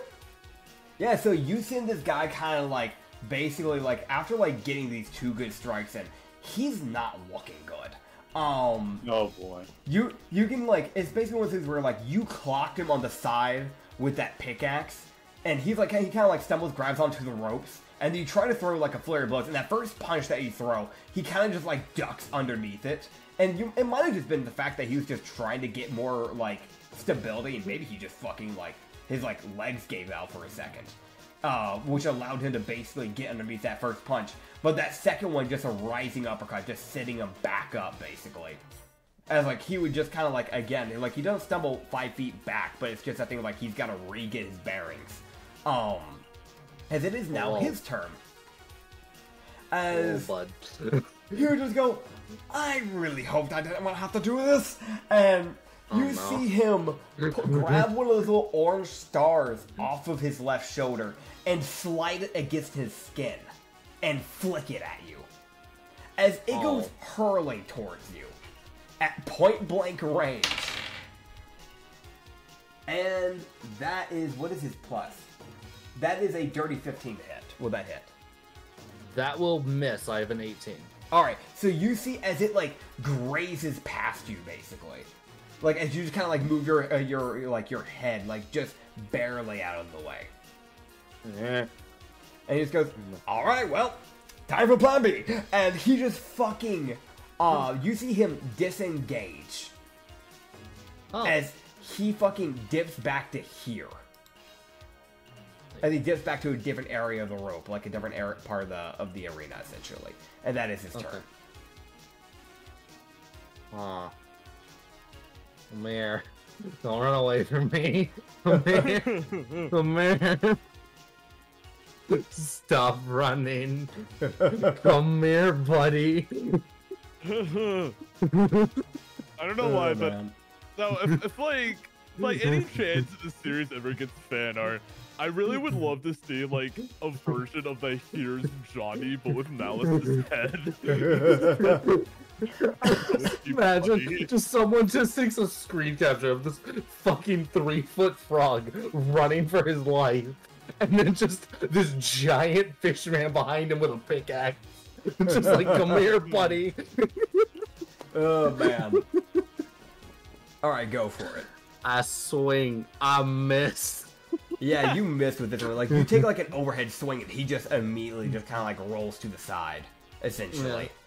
And I will take my bonus action and flurry of blows again, as I will attempt to kick him into the ropes repeatedly. You know you can do it twice.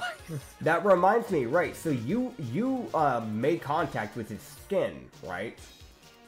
You hit him with an unarmed from before. Yes. All right. So I'm going to say that because I did not think about it at the time, I'm not going to do anything to you. But if you manage to get another unarmed strike on him, there will obviously be the grung poison that will kick into effect. That was completely on me. Okay. So I'm not, that's on me as a DM for not keeping up with my own shit. So that's completely fair. But just let you know ahead of time, if you make another, contact, there will be repercussions for that. So like that one? Yes, like that one with that 21. And mayhaps like this one. Yeah, so go ahead and roll your con saves for both, and then also go ahead and roll your damage. Okay. So I'm going to be poisoned. It's 1d20 plus 2. Here we go. Oh boy. Alright. So first one, you're fine. And then that 20, you're fine. You don't get poisoned. It's most likely what's happening is that the poison that is like created by an excretion of mucus from grung is probably just sliding off your skin due to your skin naturally being built for more like watery substances. I used all my luck in this fight. I don't know what's going on with you right now. Holy shit, I'm going to die. Incredible. Yeah, as you knock him out, he did not have a lot of health left. He had a decent health pool. It's just that the attacks you got on him were like really high. Because I doubt, what's your minimum damage, out of curiosity? So, my minimum? What's your minimum? So if Mollis hits if he hits the pickaxe and both unarmed strikes. Or just like the unarmed for like what you got right here, for the ones that just connected right now. So that would be 12 damage for his unarmed strikes. For both of them? Minimum? No, that's so 6 minimum damage. Okay, yeah, so yeah, he only had 5 health left. So yeah, no, these next 2 strikes just knock him out. Yeah, Mollis, if he kicked the first time and he saw the guy go down, he's like, okay, I'm done. I'm not gonna kick him a second time because he doesn't deserve it. Fair enough. Yeah, this fucking frog has done nothing to me but run away. This man did not deserve this. Yeah, you kick him and you send him fucking flying into the ropes and he just kind of bounces back, basically, and then just kind of falls flat on his face, just knocked out and unmoving, essentially is what happens. But yeah, you win your first round into the brackets, as he would be dragged off to the side. Let's go! Man got fucking deleted. He just died. The goblin ate him. Yeah, you see the goblin again do that same thing as before that he did for Yusaki and everyone else, as he just kind of like runs up, looks at him. He's out! It just drags him off. I just love this goblin's like, yes, I can drag anyone. Why? Because I have the belt of the frost giant. Fuck you. I am fine. I am strong. Alright, well. Man. As you know that the next bit of the bracket happens tomorrow, so you guys may leave for the day and do anything you wish until then. Chrono, as Wallace approaches the Chrono Nusagi, Chrono's just gonna stand up and say, "So, Promise to see you in the finals later. More than likely. Oh boy. That ought to be good. What happened, Usagi? She could sense me when I was invisible. No one's done that before. I need to come up with better countermeasures. I could be Oh wrong. god. I Oh could be no. sure. Oh no. I see him. I see the man approaching. On the map, for those who don't know, the dwarves start approaching behind Usagi slowly. I saw this man take 5 footsteps of that. Come here. Come here, bitch. He's taller than me. To be fair, everyone's fucking taller than me. Oh, I don't know, Mr. Whisker might be shorter, but Chrono What would makes say, me tall? Yeah, of course I'm taller than you. No, I don't have time. I don't have time for training right now. I need to go walk this off. Chrono would probably say something like, yeah, no, I'm pretty sure she was blind. I could be wrong. I don't know if like times have changed and whatnot, but my old sensei told me that there are some warriors who are able to pick up more without their eyesight, compared to the average warrior, funnily enough. oh yeah. You see the dwarf kind of like butt into the conversation. Well, Yo, what's up, bud? yeah, no, we had this one guy. Yeah, his voice is different. Listen, shut the fuck up. No, honestly, Haven't had a drink, bud. yeah, no, honestly, there is a genuine reason for why his voice is constantly changing. I do have a genuine reason for that. You just go, listen, fact is, I had a friend who, he was just living a little bit on the outside, may have been homeless, doesn't matter. Man was a little blind. I watched him actively beat up a whole fucking guard unit. They're built different. They're built different. I can agree with that after what I just saw with what happened between Usagi and that. Well, let's be honest here. Usagi's probably gonna go flirt with that lady. Oh yeah. You don't know that. I'm going to be honest. Mollis is just like one of his eyes is watching like, okay, that's a very suspicious angle you're taking there, bud. Oh man. But yeah, if you wish to do anything within this day before you go for the night and to recover, you may. Quick, track down this. Track down Millie, whatever her name was. Yeah. Right. We were all right. We knew it. It was Milo Kahale. Thank you, Milo. Okay. Oh, sorry, Millie. I don't know why I called her Milo. Millie. Yeah. Millie. Okay. Okay. Greetings, man. Was it? Have a moment of your time?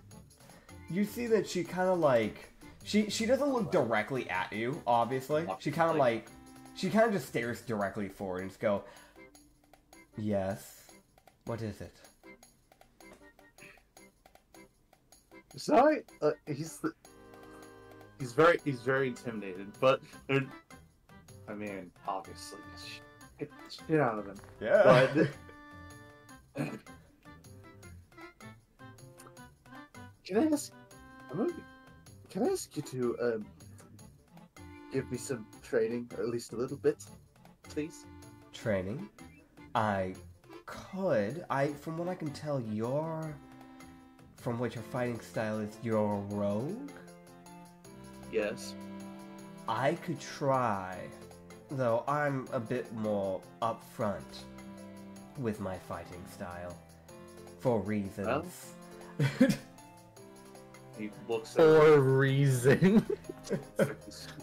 Yeah, that. play defensive when you're I can see blind. that. Yeah. No, I need to. You could. Turning invisible was not the best choice, but I think if I rely on that too much, I'm going to get my behind handed to me. Yes, I don't know if you're a traveler or what your reasoning is, but I would mention that anyone that has a form of tremor sense or true sight, or hell, blind sight, if you got within their parameters, they might be able to pick up on you rather easily. Those are going to be a problem for you. Or echolocation, technically. There are, I think, a race or two that uses that. Oh boy. Have you ever heard of Schlagerians by chance? No? They are bat people that live in the caves, normally in the Underdark. I've run into a few within my time. I don't know exactly what they look like, but sensing bat people hanging on the ceilings of caves are a bit abnormal. But something I realized is that by using just the sound alone, they've been able to track down things that tend to go invisible within the Underdark. But if you wish training, I could maybe try to help you learn to sneak a bit better. That would be very useful. Have you ever learned to have quiet foots?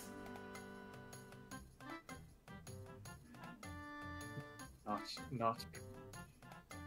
I try to be, but when you're trying to go somewhere quickly, it's usually a little difficult. I can understand that. Rogues tend to be more in a rush from what I can tell. Let me tell you this. From what I felt with your tremors and from the hearing that I could pick up on, your footsteps tend to be a bit heavy when you get in a panic. You need to learn to calm yourself at any given moment. That's how I've gotten around when things have gotten dire. Interesting. And if you genuinely wish to train with her, what she'll do, this is more of a flavor thing. And if you trained enough later on in the future, it might be able to impact your stealthing somehow. Allowing you to possibly, like, be able to at least get rid of the advantage that tremor sense people have on you. But essentially what she's teaching you to do is she would take you in through the crowds of this, like, you know, island, because it's a pretty big tourist area. People come, there's a lot of people here for the tournaments, if I'm being honest. Okay. You would see multiple times where she just disappears into the crowds and then just re-shows back up. She eventually just, basically what she's showing you is that she's showing you how to lessen your footsteps while still keeping your pace, essentially. Huh. So, like, you would see that even though she is darting through this crowd, you should be able to, like, at least hear her, because with you being a Harrigan, you have decent hearing. You have pretty good hearing. Yep. In fact, and heightened hearing, basically. You don't hear a single footstep, despite the fact that she is literally sprinting. Like, normally you'd at least hear some form of, like, sand kicking up because you're on a beach area, or, you know, like, anything. Like, she's using, like, a quarterstaff to, like, get around as well. And it's just nothing. Like, there's no sound from her. She's completely blending in. So essentially what she'd do throughout the rest of the day with you is she's just teaching you how to, like, lighten your footsteps, essentially. Cool. Hell yeah. Is there anything else that anybody wishes to do? Nothing really I could think of. Colonel would probably take advantage of how nice this place is and just kind of read on the ship. Hell yeah, what book are you reading? Tyrant of Rosaria thing, yeah. Gotcha, yeah. I mean, like, at this point, 'cause you've been reading it for a good bit, if I remember right, you're probably closing up on the book, if I'm being honest, at this point. Cool. But basically, it's just a simple, like, you're finally getting to the final bits about, like, the 4 heroes that actually managed to stop the tyrant. You'd hear about a guy named, and let me actually pull this up here. Google Docs. Because I actually have this written down, and I want to make sure I tell you the information correctly. For those who don't know, this happened in a one-shot. So I want to make sure... I knew it! This is recorded. All of my one-shots are normally canon. It is very rare that I don't make a one-shot canon. So if we go to countries, Parasevia, Skazi, Crux Dynasty, Whiteside Island, Rosanna. So it would mention that there was a group of heroes that basically went out of the way to stop the tyrant, which was Ishkabal the Radiant, Degark Leroy, Lemius Baynard, and the tyrant's forgotten son, as his name has been lost to history. Probably for the best. It was also plotted and staged that the tyrant had originally killed the king and thought he killed the princess. He failed to kill the princess, aka Princess Jesfetha, who is a primordial, what do you call it? A primordial Azamar. She pretended to be an advisor for many years and basically planned the entire raid against the tyrant, while keeping tabs with the heroes and essentially leading to the fall of the tyrant. But yeah, so basically you just get that final bit of information of like, yeah, that's how that shit went down. I'll have to thank Mr. Whiskers later. That was quite the informative story. Hell yeah. And that will do it for today, for me. Fair enough. Mollis. Mollis wouldn't be doing much. Alright. So Mollis, you just get a vibe for the rest of the day. I would have mentioned, by the way, you guys, like, you would have noticed that that tiger guy was within the crowd with him the entire time. He was actively documenting that shit. But yeah. Oh, yeah. Try That's to a avoid passive him. That's fair. That's a passive perception that you guys would have just noticed over time. But the next day when Can we I come roll by, to avoid getting his attention? Can I roll for stealth? you don't Mollis need is to. He instead won't. going to go. Yeah. Mollis is going to actually go talk to that guy since he is here, because Mollis forgot to do something. Oh, okay. Yeah. All right. We talked. So Mollis would walk up and he goes, "You said you run a news group of some kind? Yes. What do you ask? I was wondering if you could possibly send us updates, or send at least me updates." Of course. I'd love to. I'll keep you on tabs. Right. Because Mollis wants at least to get news, and if there's anything important, he knows that at least probably this fucker is gonna get the actual news. Yep. At least you have a reliable source now. Now you're not just reading off whatever propaganda is being put into the newspapers naturally. Yeah. Hell yeah. But Hell yeah. Actual fucking news. yeah. Go. But yeah, you can get that set up. The next day would come by. You guys can all take a full rest. Get your health back, Usagi. Not that it matters to me. I'm Get not my in the tournament 0 anymore. hit points. Yeah. But I am going to. Is there a betting counter by any chance? A betting counter. You can technically bet here, yes. So what you Good. do for betting is that, like, if you bet a certain amount, you can make double back. And if you fail a bet, then you lose your money, obviously. Okay. Well, how much would it be double back? Basically, like, let's say, for example, you put 15 down, then you get 30 back. You put 60 down, you get 120. The max double back is, like, I'd say is like 150. That's the max that you can get back. Oh. Ew. Okay. Okay. I'm gonna be betting on Mollis winning. Okay. Right. Well, wait, can I bet on individual fights, or is it just like? You can bet on individual fights, so if you want to do both, you can. 'Cause there's Okay, gonna be the good. one of Chrono versus the other person, and then I don't want to be forced to bet between Mollis and Millie. that's fair. That's fair. That is his current next opponent. Listen, I totally thought about flirting, but I realized, wait, this is better. Actually, yeah, to be H. Okay. So, are you putting any bets down? I want to make sure. I'm going to bet. Which fight's first? The first fight would be from the left side of the bracket, so that would be Chrono versus the lady that y'all got to watch obliterate a farmer dwarf, Kanani. I'm going to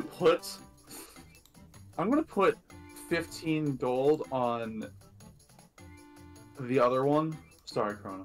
Oh, Damn. I see how it is. Wow. Damn. I I'm see sorry, how man. it is. Nah, no worries. I'm gonna Oh, win man. now just to spite you. I got extra 15. motivation now. All right, 15 gold against 15 gold on the other on this one. Whatever. What's her All name? right. Let me go check what her name was again, because I want to make sure. Lady number 1-4. Kanani. There you go. Kanani. Thank Yeah, you. that one. Yeah, 15 gold on Kanani. All right. So as the match begins, the bell rings. Go ahead and roll me initiative. Whoa! That gets better. Let me Oh, see. no. What did I get? I got a 15 for her. I got an 8, so she goes first. All I right. got an 8. So you Oh, boy. see her immediately light her hand on fire. Oh boy. As you see her basically, you see like basically with her hand, she begins to spin her hands around like in a circle, and then just snap as you catch on fire.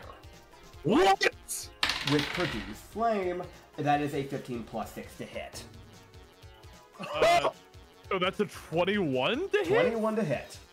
Okay, I'm not gonna even bother wasting my rewind on that. Yeah, as she essentially just sets you on fire. Damn! As you take 3 fire damage. Oof.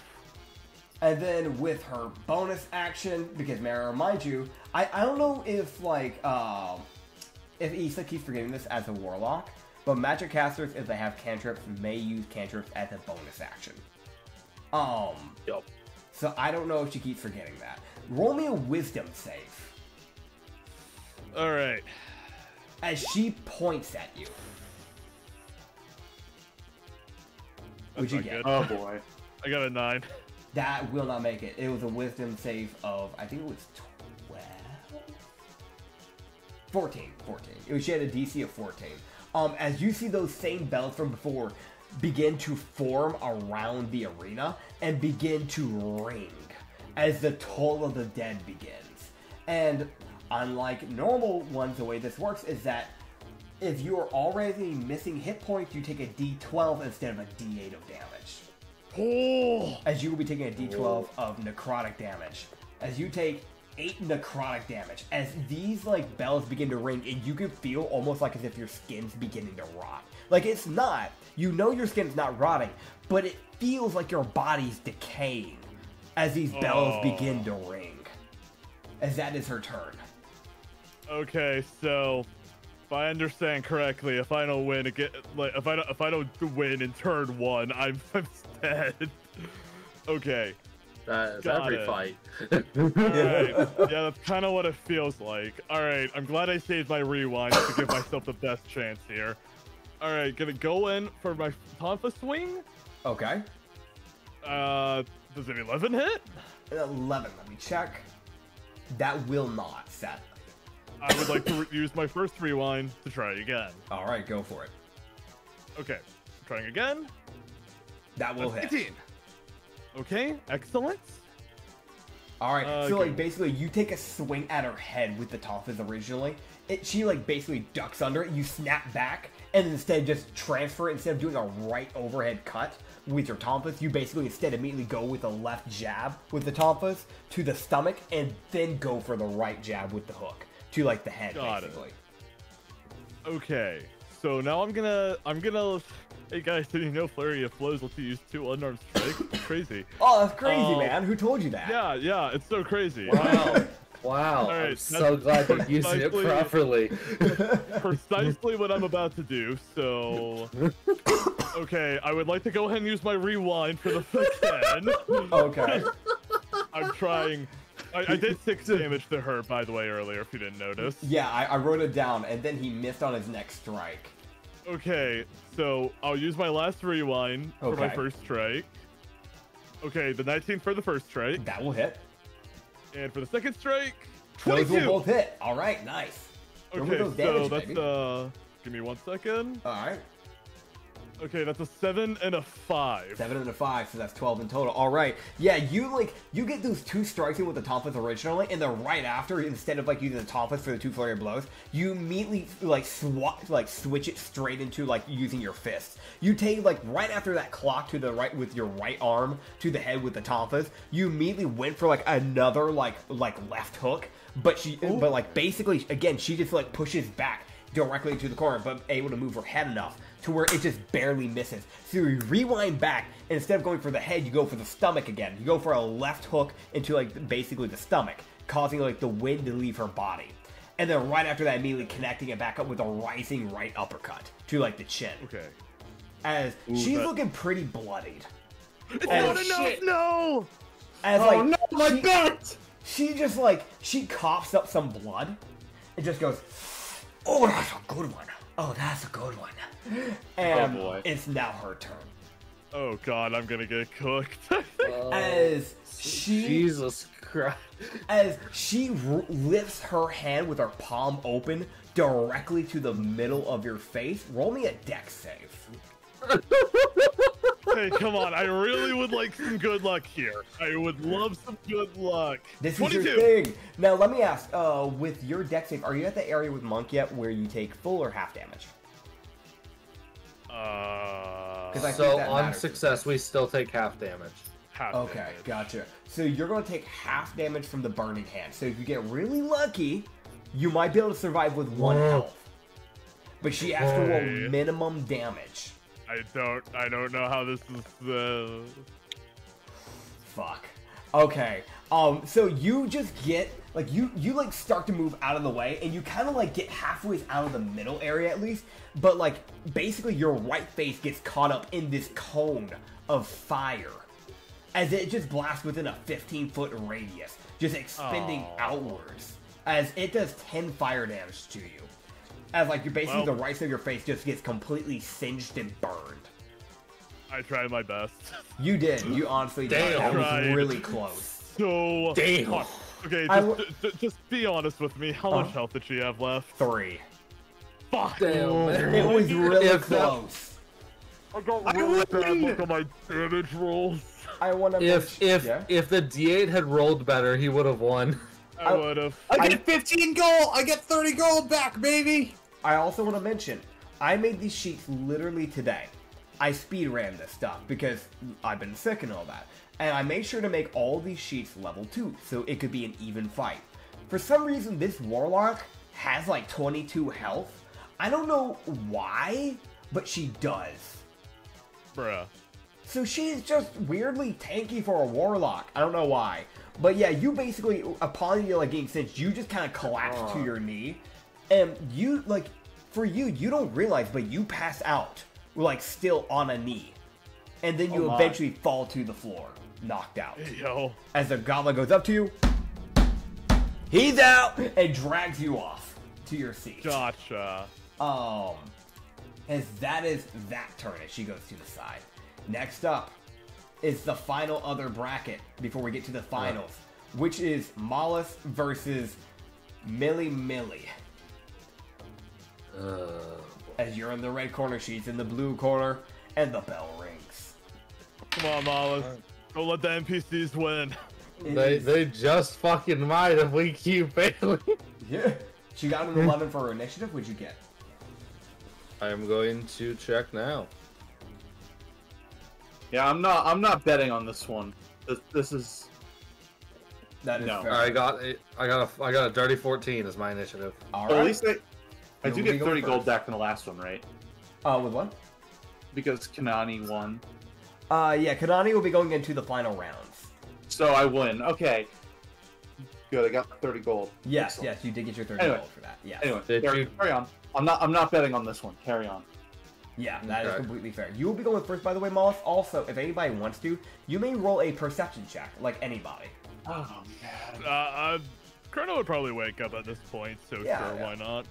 Sure, I'll roll. Why not? What's the hurt? Fucking hell. Oh man. No, you're not awake. Your right eye is closed. I'm gonna Yeah, yeah. turn to You're turn to just- Chrono and be like, oh, man, I can't decide what to root for. Chrono falls back asleep.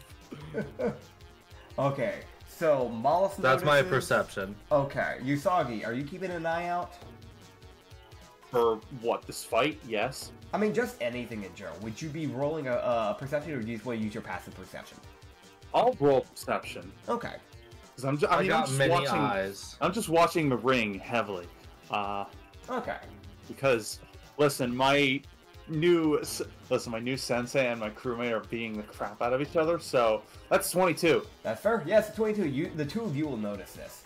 But you would notice that there is a person in the crowd. And it's one of those things where like you've been hearing a voice kind of cheer for you guys for every single fight, but you weren't really sure if you were just daydreaming during your fights. But now you're realizing, wait, no, there is actively a person that's been sitting in the sidelines just cheering you guys on the entire time. Oh my and god, she is, who I think it is? She's insanely biased right now for Mollis. And when Chrono went down, she was actively booing. Like it was like everybody else was cheering, and she was that one person that was screaming. Is this who I think it is? You see this Kitsune. Oh my with god. this like black hair, and it is not you would not know of this character naturally. Okay. Black hair, Okay. black ears, this like pink, and you don't know if it's dye or if it's natural. If it's natural, then she's probably from the Fae. But she has this like inside of her ears, like she has like the white fluff coming out with the pink bit. But like she has God. 2 black tails, but the end bits are tipped with pink instead of just being full black. She is like dressed in black. Like it is the most like punk goth type of person. Like there's like a black choker with spikes coming out. There's like black bracelets, black rings, a black like fingerless glove that she's wearing. There's like black sweater that shows the shoulders off, but then goes down like basically covers the rest. It has this like a little bit of pink like on the very beginning bit of it, and just like a black skirt with these like pink eyes, just cheering and screaming. For Mollis. There's also a lot of earrings on her left ear specifically. Oh my. Oh boy. Who's this Oh rat? my god. She's quite a rat. Chrono would like wake up around at this point Yeah. because of the fangirl. Yeah, I feel like you'd be able to hear them with passive perception at this Yeah. point. Like they're screaming. After Chrono wakes up, he just Since when kind of did puts he his have a fan? tonsils away, sighs, and from Usagi's perspective, Chrono just looks incredibly frustrated, is the best way I can put it. Understandable. Fair. Understandable. Man got knocked the fuck out. It is fair. Alright. But yeah, initiative is Alright. rolled. You get to go first, Mollis. Yeah, I'm going to gained do the thing. By the way, this was a thing. Actually, no, you wouldn't gain anything. I should have done this before, so never mind. Woo. I'm sorry. I I'm gained- like slopping a little bit all over the place tonight. I do apologize. No worries. Yeah, so Mollis basically charges forward towards Millie. Yes, I will charge forward and swing with the flat edge of my pickaxe since I'm aware that she's not gonna be able to see me, and she knows I'm there and I'm not trying to hide. I'm like, hello, I'm directly in front of you. Hello. Yeah. That'll probably miss, because since she's a monk. Yes, that will miss.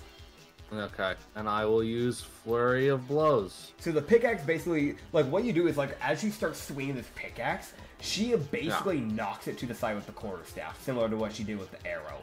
Basically just spinning it Okay. upwards and then just slamming like the pickaxe downwards, essentially. Oh no, are the NPCs gonna win? Oh god, Y'all fucking don't hope let not. this happen, man. Don't let this happen. It's like letting the CPU in Mario Party win. That always sucks, dude. 26 hit, that will hit. Oh, no. Flurry of Blows, come here, bitch. Alright, come on. 19th in a row. I'm just kicking her against the fucking wall. Yeah, Moss fair. does not fucking care. Oh boy. So is it just It's- 2 like strong front kicks to like the Yeah, stomach, basically it's like I kick her backwards, and when she gets knocked backwards and sent back forward, she just gets kicked again. Yeah, Oh. yeah, no, that's completely fair. Yeah, you're basically just bouncing her off. Granted, she's a bigger enemy, so like you wouldn't be able to send her flying like a grung. But like, Yeah. you essentially just keep knocking her back. I should mention this. She's around like maybe 6'2". She is a Leonin at the end of the day. Oh yeah, no. That's why Moss is like, no, you can take this. You're fine. Yeah, I would feel bad doing this to the grung. yeah, fair. Go roll your damage. Minimum, Damn, 6. Okay. maximum. Brother. Okay, yeah, so you get 15 bludgeoning damage, and you just kind of knock her, like kick her basically twice in towards the corner. Is that the end of your turn? Unfortunately. Alright, so like as she's like basically like after that second push back into the corner, she stumbles forward and just goes for like basically a sweep. She takes the best way I can put this. She grabs onto her quarterstaff with both hands on one end of it, and then just drags it against the ground and swings it upwards. Okay. As she will roll to hit. That, oh my fucking god, that was almost a nat 20. And she gets a 19 plus 5 to hit. No, that hits. I have an 18. Okay. I'm not getting out of the way. On the bright side, she didn't roll max like she did on Usagi, as she does 8 bludgeoning damage. Oh. Okay, I need to roll a thing for every time Wallace takes damage. Yep. Oh boy. And as while you're rolling that, I'm going to keep this going here. As she would then go for her flurry of blows. Okay. Actually, wait, how agitated are you by immediately being bomb rushed? Gotcha. Would you result to this? You would. Okay, cool. So instead of using her flurry of blows, she's going to use a special bonus action that is used for her race. I run Leonid's very similar to Chalin's.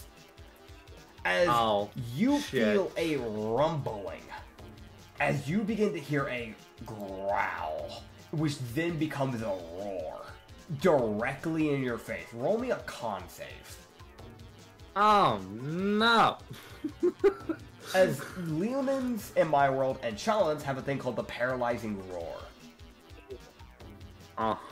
Which is something that's used by tigers IRL, where they can literally growl at such a low frequency that they can paralyze their prey. That is an actual thing. So I made it a thing for the Leonids as well, because it makes the Leonids a little bit more unique. Yes. I got a dirty 19. Alright, yeah, so you will save, so you'll only take half damage for Psychic. On a failed save, you would have also lost all of your movement speed for a turn. But you only take half the Psychic damage, which is 2d6. Oh my god. Okay. Wait, how much health do you have? You need to update your thing, by the way. So, you're taking, fuck, I gotta look back. What was the damage she did before? Because you didn't write it down, did you? Or did you already update it on your D&D Beyond? I updated it on my D&D Beyond sheet, and I forgot to actually... I realized I fucked up with the Grieger race. Gotcha. Yeah, you took 8 damage from that previous attack. Yeah, I marked that down. Okay, luckily for you, you got a little lucky. She did minimum damage, so that's only going to be 5 psychic damage. Is that at the end of her turn? Okay, so he would stumble back slightly from the strike from the quarterstaff, and then the thing that she would probably notice with Tremorsons is that he doesn't seem to react much. Like, he flinches that's psychic, but I don't really care about psychic damage. Yay. Yep. Distance to psychic, due to their natural psychic tendencies. Yep, completely fair. As it will come back to me, as I'm going to try again with my pickaxe, because I'm fine. Completely fair. By the way, since it was resistance, and you'd taken 5 damage, it would have been brought down to 3. It would have been greater gore. So, because there's not really a way to properly split down in half a 5 in D&D, because technically that would be a 2.5. Yes. So basically, you just take the higher. Okay, sounds good. So that'll be a d20. Oh, pickaxe. All right. Yeah, that'll hit. Yeah, as I will then also roll the damage for the pickaxe. Ooh boy. All right. Flat side of the pickaxe, 13 bludgeoning. That will knock her unconscious. How do you want to end this fight? As Moss essentially rolls back, he would then just essentially jam the top end of the pickaxe into her gut. Okay. To essentially knock her to the ground to end the fight. Yeah. Yeah, you basically just knock the air out of her. So it's a weird one of like, technically, because they have the 3 count to get up. So it's that weird thing of technically she's not out, but she just has the air knocked out of her to where she really just can't get back to her feet. Yeah, that is very intentional from Mollis. He's trying to not knock out the blind woman. That is fair. And again, like he's like, yeah. You're blind. I'm trying to not hit you in the head. That is fair. You hear though, she's out, and then drags her off. Just grabs by the foot. Come here, bitch. As you have a final fight, the two of you will get a short rest. You and Kanani. That is how that works. So I am at this of Hif. Yeah. Oh no, okay. I'm incorrect. I'm not. I gave myself too much. How dare I? Okay. So before the next fight starts, I need to heal myself. Short rest. What are you saying, you talking? Before the next fight starts, I'm going to put. How much gold? How about 40 gold on Malice? That is fair. By the way, I want to check Malice. Is that your current health? Do you only have 6 health even after short? Okay, I was gonna say. No, Malice used both his hit die. He was like, I am healing myself.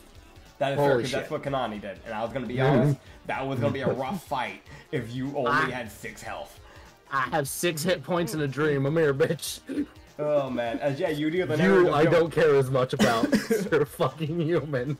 You just hear the narrator go, and we're down to the final fight. We have in the red corner, Malice, who's weighing in and I don't fucking know. And we have... Oh boy. And we have Kanani, who's weighing in and also I don't know, because it'd be rude for me to ask her weight and she would kill me. Fight! Just rings the bell. Brother is being honest. As you may roll initiative. Alright.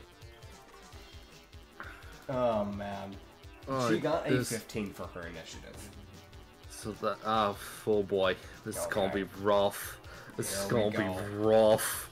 This is gonna be rough. This is gonna be rough. I used all my luck early on. Oh man. You see her walk up and go, well, let's get the party started, shall we? And see her snap her fingers. And go ahead and roll me a strength save. Oh, thank God. Oh God. Also, oh no. Don't you dare fucking restrain me, bitch. I will fucking end you. Oh man. 15. 15. That will barely pass. Basically you see these like necrotic shadow tentacles that come out of the shadows and basically try to grapple onto your arms. Okay. As they try to grapple on. You will still take basically half of the damage. So the 2d6 necrotic damage, you'll take half of that. But it will not manage to grapple you, nor restrain you, nor remove your reactions. As she casts Arms of Hadar. So let me go ahead and roll the damage. As you take 8 necrotic damage, as it begins to basically even though it was on your arm for a very short time, it basically was eating away at your arms. So when you get rid of it, you can see where a bit of the skin and the gills on you has kind of almost gotten a little flaky. So was that the 8 that she rolled? 8? She rolled 8 damage. Okay, I will have that. Alright, got it. Oh, do you have a necrotic resistance? No, you said I succeeded to save. I'm sorry. Yeah, you told me to have it, and you said 8, and I was like, I don't know if he's halved it. My brain already fucking failed me. No. When I already say to have it, I normally just let the player have it. Okay. Just always know that when it comes to damage and it's an odd number, you just have it, you take the higher damage. Or if you're not sure, you can always ask. Okay. But besides that, she would then use her bonus action as she once again begins to rotate her fingers and then snap, as she will be rolling to see if she can set you up. And that is an 18 to hit. Fuck, you met my AC. As you light on fire and take 3 fire damage. As you just kind of catch on fire. You can feel the natural I like to imagine that for most aquatic races, there's almost a natural wetness to your skin, just due to the way that the race is. That's the wrong number. Oh, you should not be at 1 health if I understand correctly with math. Okay, yeah. Yeah, you would like, it's one of those things where it's like your skin just now at this point just feels dried out, and then the parts of your arm that got grabbed feels flaky. So it's just uncomfortable. Oh no. As your turn is now begun. Okay. As Good luck. good luck, bitch. I'm there. As Mollis regrips the pickaxe and is going to charge her. Okay. As he is going to swing the pickaxe. Okay. As he is essentially aiming directly for her. Essentially, he's trying to hit her with the flat end of it on her shoulder, to essentially try to knock her. As he's going to swing the pickaxe. Go for it. Dirty 17. That will, I'm gonna double check, I'm pretty sure that hits. That does hit. Yay! As well, 2d6 plus 5. 9. You do 9 bludgeoning damage. Or is it piercing? What are you doing here with this? That's bludgeoning. Gotcha. You do 9 bludgeoning damage. As you just kind of, again, just the same thing that you've been doing with the other people in the past. You just slam the side of this pickaxe into the side of her. Just like basically cracking against her shoulder. As Mollis is then actually going to use his teeth and bite her. Okay. As everyone else can tell, unlike with the others when he took damage, this time he looks a bit fucking mad. Oh boy. Fair. As, Mollis will, bite and, oh fuck. Nat 20. Alright. As, Mollis is actually unhinging on this first chomp that he was going to do. So his jaw, everyone would see his jaw unhook as he chomps down on her shoulder, and it clicks shut.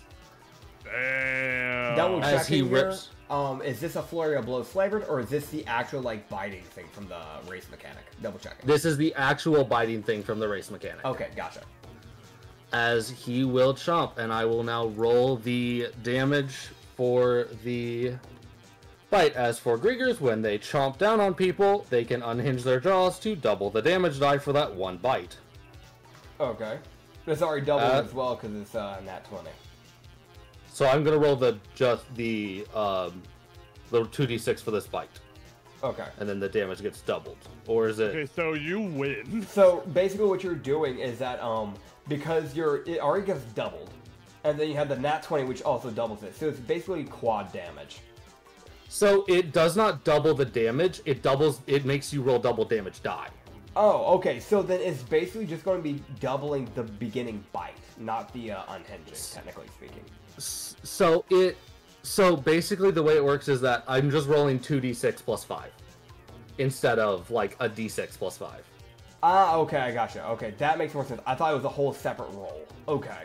So No, it's just adding extra dice to the damage die, basically. Yes, it basically it takes, so whatever my bite damage die is, it doubles that and then doesn't double the modifier.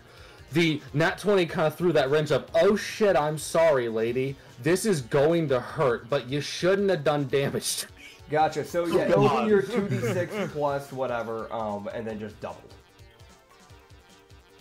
Maximum damage. Alright, so what was it? 17 total, and then we add double into that, so that's 34. So, here's what you do. Roll me a sanity check. I'm sorry, Okay. did you just see a sanity check? What'd you Yes. So that is a wisdom. Mm-hmm. 16. Okay. Now do me another favor and roll me a restraint check. This is going to be with a d20 with advantage. Last d20. So just a natural d20? A natural d20, but with advantage, so you get to roll twice. Okay. Whoa. Okay, so this is barely. Do you want this to be lethal or non-lethal? Mollis is not trying to kill her. Gotcha. The DC was 13 for you to be able to keep yourself from killing her on autopilot. So here's what happens. You basically tear into her and then rip out a portion of her flesh out of her shoulder. and she's immediately dropped to the floor as blood begins to pull out. Holy fuck. So they would immediately... There is no countdown. It's just the goblin rushes up, sees that, and just, like, declares you the winner, basically. And then immediately drags her off. So she's put on standby. But, yeah, so you do win. You could have killed her if you failed that restraint check. Oh. Yeah. Yeah. Mollis isn't moving for a solid moment as he sits there like, whoa, fuck. Yep. As, I guess for the other party members, they can, for anyone, they can roll a perception or they can just see it. It's up to the DM if they need to roll or not. They may if they want to. It would be an insight, technically speaking, because everybody's watching the arena. It's going to be an insight to notice what's going on, technically speaking. Insight. Oh boy. Okay. 13 So, I'm That's a going... nat 20! Oh, I nat 20 earlier. Chrono, I'd say this because this is the way this works. Chrono, you're still kind of suffering a little bit of that daze. Like, you still fully know what's going on, but like, because of that knockout from before, you just feel a little fuzzy. So you just don't really quite recognize what oh, hey, that's not normal. Usagi, you pick up on it the second it fucking happens. Okay. So go ahead, Mollis, and say whatever it is that you wanted to say with this. Yeah, I'll see what... Yeah, okay, wait, well, that was his deception to try and hide it. So, if that will meet. So, what Usagi would immediately notice is... Uh-oh. Oh, what happened? Oh. You're right. Wow. Oh, okay. Yeah. As Usagi would immediately notice that Mollis is not standing the way he normally is, as he's sitting there just slowly rocking back and forth, as you would be able to see that his eyes were in slits, essentially are almost struggling to go back to normal, as they would then go back to being square, as he slowly regains control of himself. What's God's name? You would see... Go for it. Go for it. Go for it. Because No, you. Okay, go. You're still describing stuff, so go for it. As he after a moment would essentially put the pickaxe on his back, and there's no he puts on the Usagi would immediately be able to tell he's not actually happy that he won that in that way. He actually looks more mad at how he won, but he puts on the face for everyone that, oh yeah, I won, but he's not. There's no actually victory in his eyes for him. That was a loss in his eyes. Oh my. You would also see that Pike would eventually make his way over to the ring, kind of like climbing through the ropes. And he would just kind of get near to Mollis and just kind of go very lightly. Did your instincts kick in? Yes. Oh, good lord. Understood. If you need help trying to keep that in check, let me know. I've had to learn to restrain that myself. Granted, my urges probably aren't quite as strong as yours, because I'm only half Grieger, but still. He would give a nod. I'm always there. He would just kind of like hop back off. Like off the arena. But yeah, you will get, they would declare you the winner, obviously. And, you would see the, like, announcer kind of walk up with the rupees. And the, you'd see him kind of, like, hustling, like, kind of waving over some other people.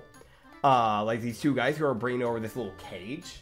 I'm going to pull up what the Pompeys look like, by the way, for you guys in a second here. But let me tell you so I can get the correct amount of information down for you guys. Because I want to make sure that I tell you the right amount of how much rupees you just earned from this. 1,250 rupees. And second place, which was Kanani, who's unconscious. Free hospital visits. Yeah, she got 650 for second place. So 1,250. Jesus. Enough to cover her medical bills. Yep. And her therapist. Oh, man. I'm so sorry. I'm so absolutely like, holy You really shit. just went for the win. Listen, y'all kept saying don't let the NPCs win. Y'all manifested this shit. Y'all manifested I a did critical encourage bite. this. More importantly, how much fucking... What's the prize money? The prize money was just said. It was 1,250. God damn! My Yeah. money, bitches. I have not spent a dime. Oh man! And then Oh, does there's that mean I get my 80 gold? did you vote on Mollis? Yes, Yes, I you did. did. Kick ass. Hell yeah! I've got the image of the Pompey, by the way, now.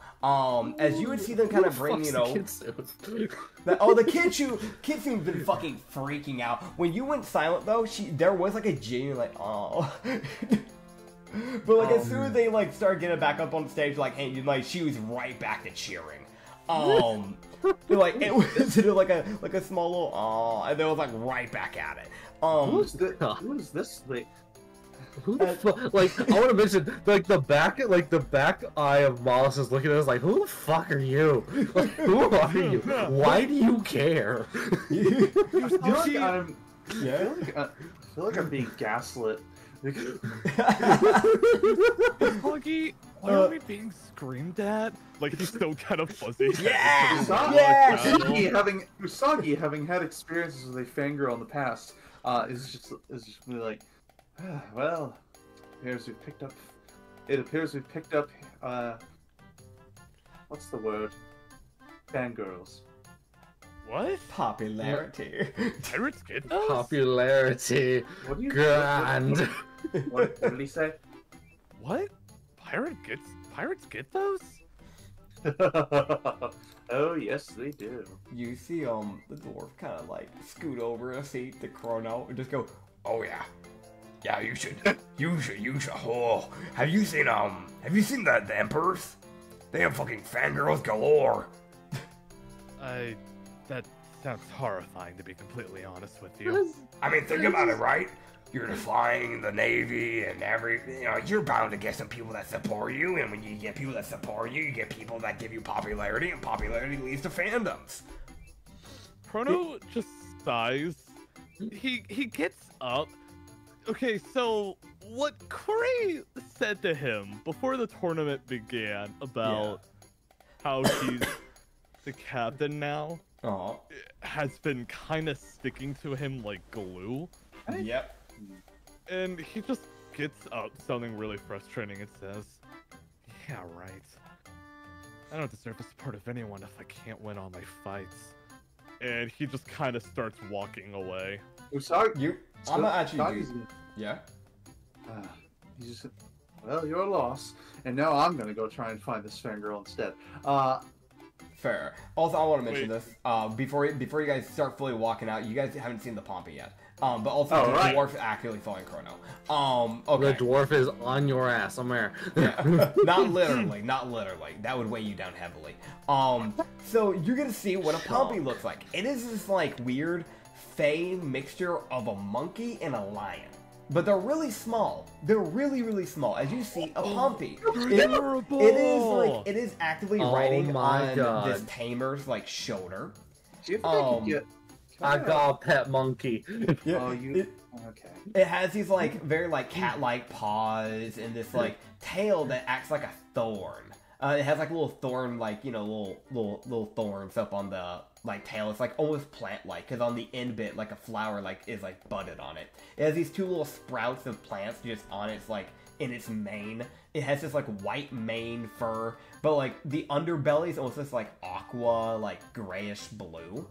And it has like a bunch of little spots that are like this little like, I don't know what color you could really call this, but it's like a beigeish, like a brownish beigeish. But yeah, you see this little guy just kind of like hop onto your shoulder. This thing's not even like a foot tall. It's like it's like maybe 6 inches tall. Like these things are really small. Hell yeah, well done. Now, I will mention, these are very low-leveled enemies, so like, when you guys start getting higher level, this thing's gonna fucking struggle. Like, even now, it would kind of struggle. There's like a level 1 type of like monster, so it's more of a pet than anything for you guys. Can it level up? These things technically normally can't, but like, if this thing gets to live long enough, there's a shot it could basically, in a sense, evolve.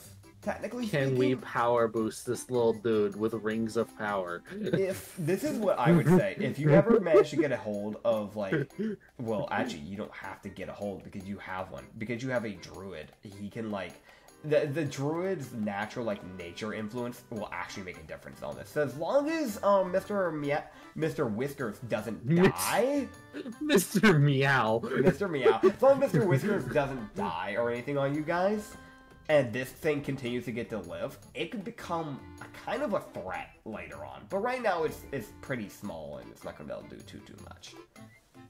Neat. So, quick question. Could Chrono accidentally walk by near where the fan is sitting because he didn't figure out where it came from? You know what? Because you didn't get to see them directly outright, you can try to. So what you're going to do is you're going to roll me a, you know what I'm going to do? Roll me a normally I'd say a perception check, right? But the thing is, are you actively looking to try and run into them? No, I just thought it'd be a funny coincidence. So I'm gonna call this a luck roll. Okay. What you're gonna do is you're gonna roll me a natural D20. Just a flat God. D20, just by itself. 1 to 10, you don't run into her. 11 to 20, you do. Uh-oh. Alright. Yeah, so you got a 16. So you do run into her. Oh no. Yeah, so it's like, you're like passing by her, and like, she was already screaming for miles, like, yeah, get out, and then just sees you pass by, she's like, I get the feeling, like, even over the screaming, Moss can hear that guy. She's like, oh god. This is Usagi is actively trying to look for her, but like you got to her first. Yeah. No, this is exactly the direction I was hoping for. Damn! Okay. It's like you saw he's rounding the corner as like you begin a conversation, I guess. Okay, so I'll just wait for you to finish with that. So do they like approach Chrono or? They were like in the second seat, so they weren't even in the front row. You see this like human that was like starting to get up, like, oh, that was a good fight. It just in the back of the head just gets knocked. And he just like falls to the floor.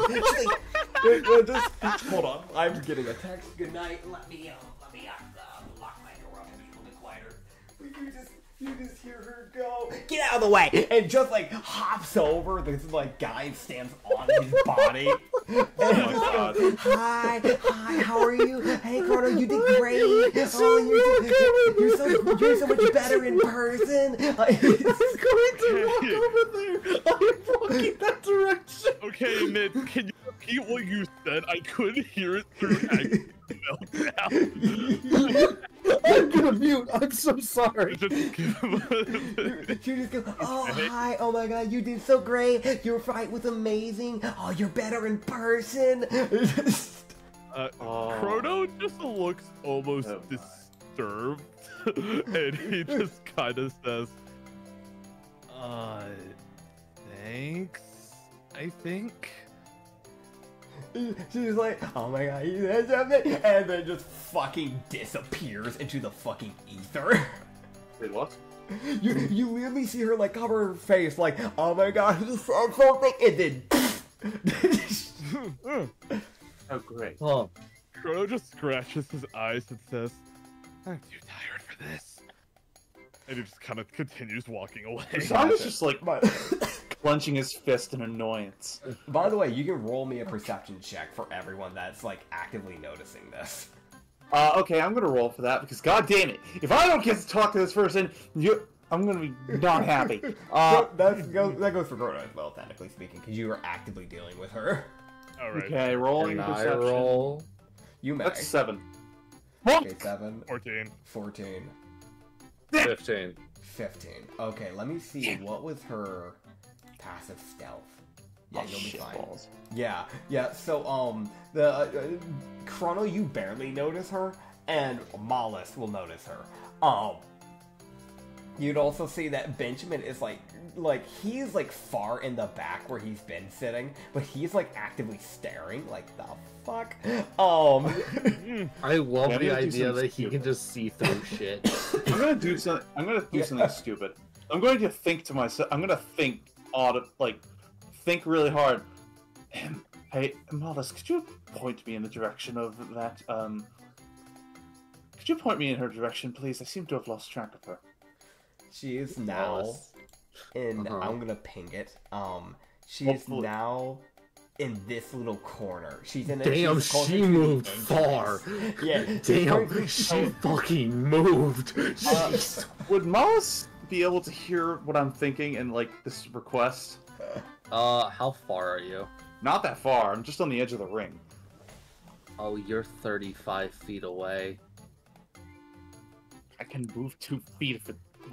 What's the? Yeah, there you go. Now you're within my telepathy. Okay. I just think first. I'm looking around. The Like, most like, where are you? Oh, hi. Yeah, there. He just turns his head and looks over in this direction as he looks in the direction of where he last saw her. Yeah. Like over there. Like the way I'm looking, she's going towards the entrance. I'm just gonna nod and like bolt.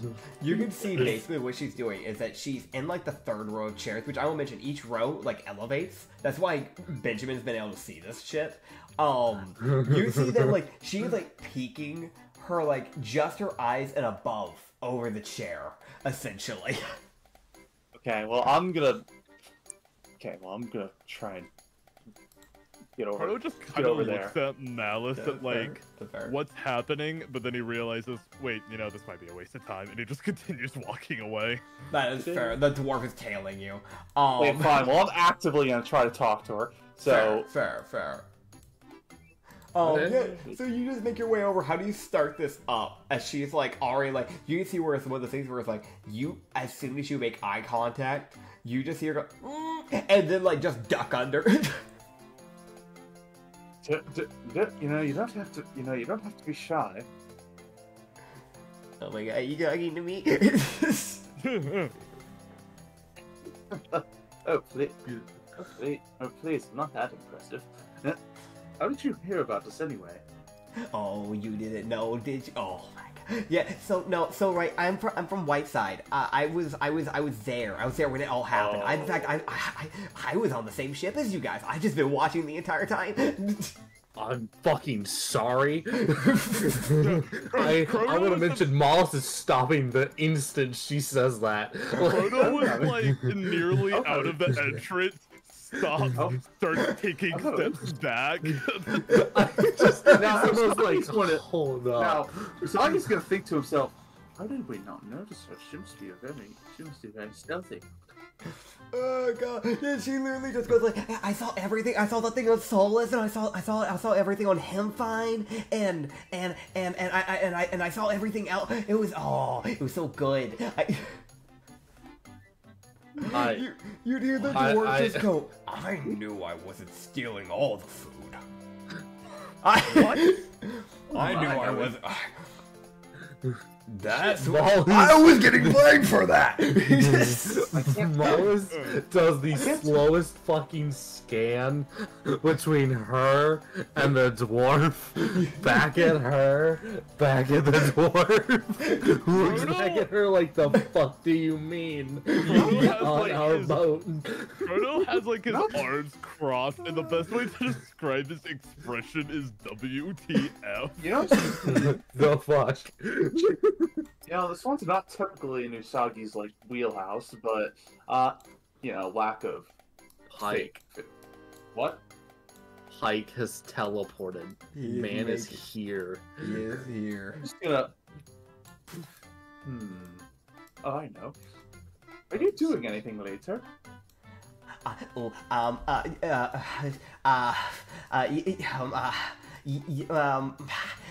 you planning to stay on our boat? Will you have me? Would you want me? Yes. No. What? Yes. No. What? I'm gonna Usagi? run up to Corona real fast. Listen, the fact that she was able to hide from all of us and nobody noticed means that she's incredibly stealthy and could be quite useful later. I mean, are you sure this person doesn't seem very... And this is coming from someone who's reasonably confident they have depression. I don't know if this person's really that well put together. Neither are you or Malice for that matter. Yeah, I think both of us are aware of that. So is she coming or not, Captain? Chrono just kinda. I'm telling you, I think. Chrono He, flushes like- being I'm called telling you, I think this- captain. I'm telling you, I think this is a good idea.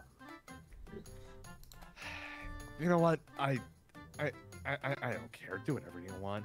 And he just kind of says that, and he You walks need away. to care. I'm gonna pump my fist. I can be captain. It's just like, I would have mentioned Moss is still giving. I'm gonna He's gonna turn- start I'm poking. gonna turn back to her. Well, you heard the captain. yeah, and just like, yeah, again, she just like, she's happy. And there is a fucking like gleam, like of the fucking brightest ass smile, and then just poof. And there she fucking goes. Alright. Wallace man. is not even gonna bother with telepathy. He has no interest in knowing what she's thinking. Fair. He's not about to deal with that shit. I wish I had telepathy. Anyway, Oh man, but yeah, that is all that. You guys have found the fangirl that you still do not know the name of. and not the one that I mentioned to you earlier, I assume. No, it is My not the God. one that you were mentioning. How are there two separate ones? I swear to God. Well, Okay. see, the thing is, you wanted the one that's specifically like dedicated towards you, if I remember right. Yeah. On the wish list. Yeah. Yes, that's correct. This one's dedicated towards the whole crew. That's Good it. lord. Oh god. You know, it's a good thing Nekamata's not here to see this. Oh god, she's gonna get herself killed. Got it. Oh, she might. I've also got the little poppy dude. I like the little dude in mine. Yeah, now you have little Pompey at your You disposal. can So he just kind of hangs out on your shoulder, basically. You can keep him. I found something more interesting. Anyway, Damn. I have And more money Chrono's than I know depressed what to do. again. So who's the real winner here? Definitely not me. Dude, you know, I'm one the- day, if y'all I'm the ever real find winner. a cleric of depression where all he is, he's just a therapist, that will be the best thing for Chrono. Dude, I got. At this rate. Sorry, I think Usagi's the real winner here. He got trained by actually competent monk and found a cool fangirl who might actually be useful in terms Fair. of like stealth and such. So I think he's the real winner here. I get the feeling if we tell her to do something, she has advantage simply because she's just that fucking encouraged to do it. Pure She gets a form of motivation. inspiration. Oh my god. Okay. Oh man. But yeah, so I guess Do this. I wasn't planning for it to be a crew member, but I guess you technically have a crew member now? Yeah. I will let you know what she is since she will be a part of your crew. She is a bard of glamour, funny enough. Hey, yo. Bard? Oh my Uh-huh. god. A bard of glamour.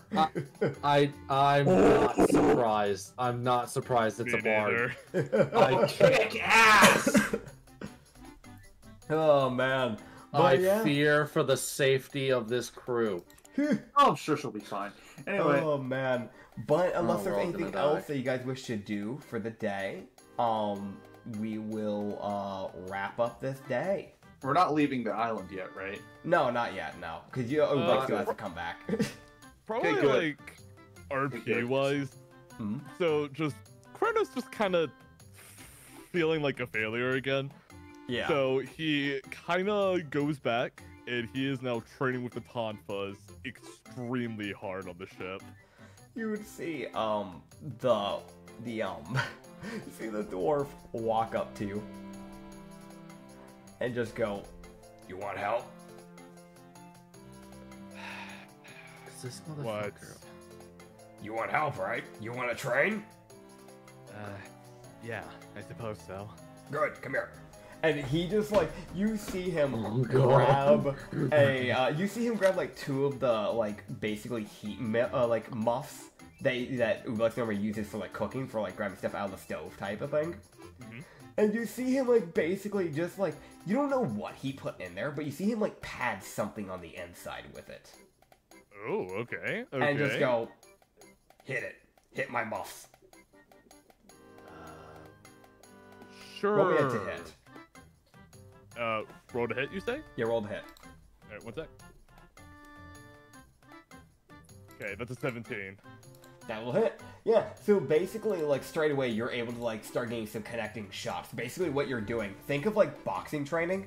He's having you, essentially, he's using these as, like, hitting mitts. So he's just having you strike the mitts in different types of, like, combo directions. From, like, sweeping underhand hits to, like, gut blows to headshots. Like, but you get the idea. Basically, just learning to swing at different altitudes and, like, essentially just learning to do it quickly. Shifting between elevations.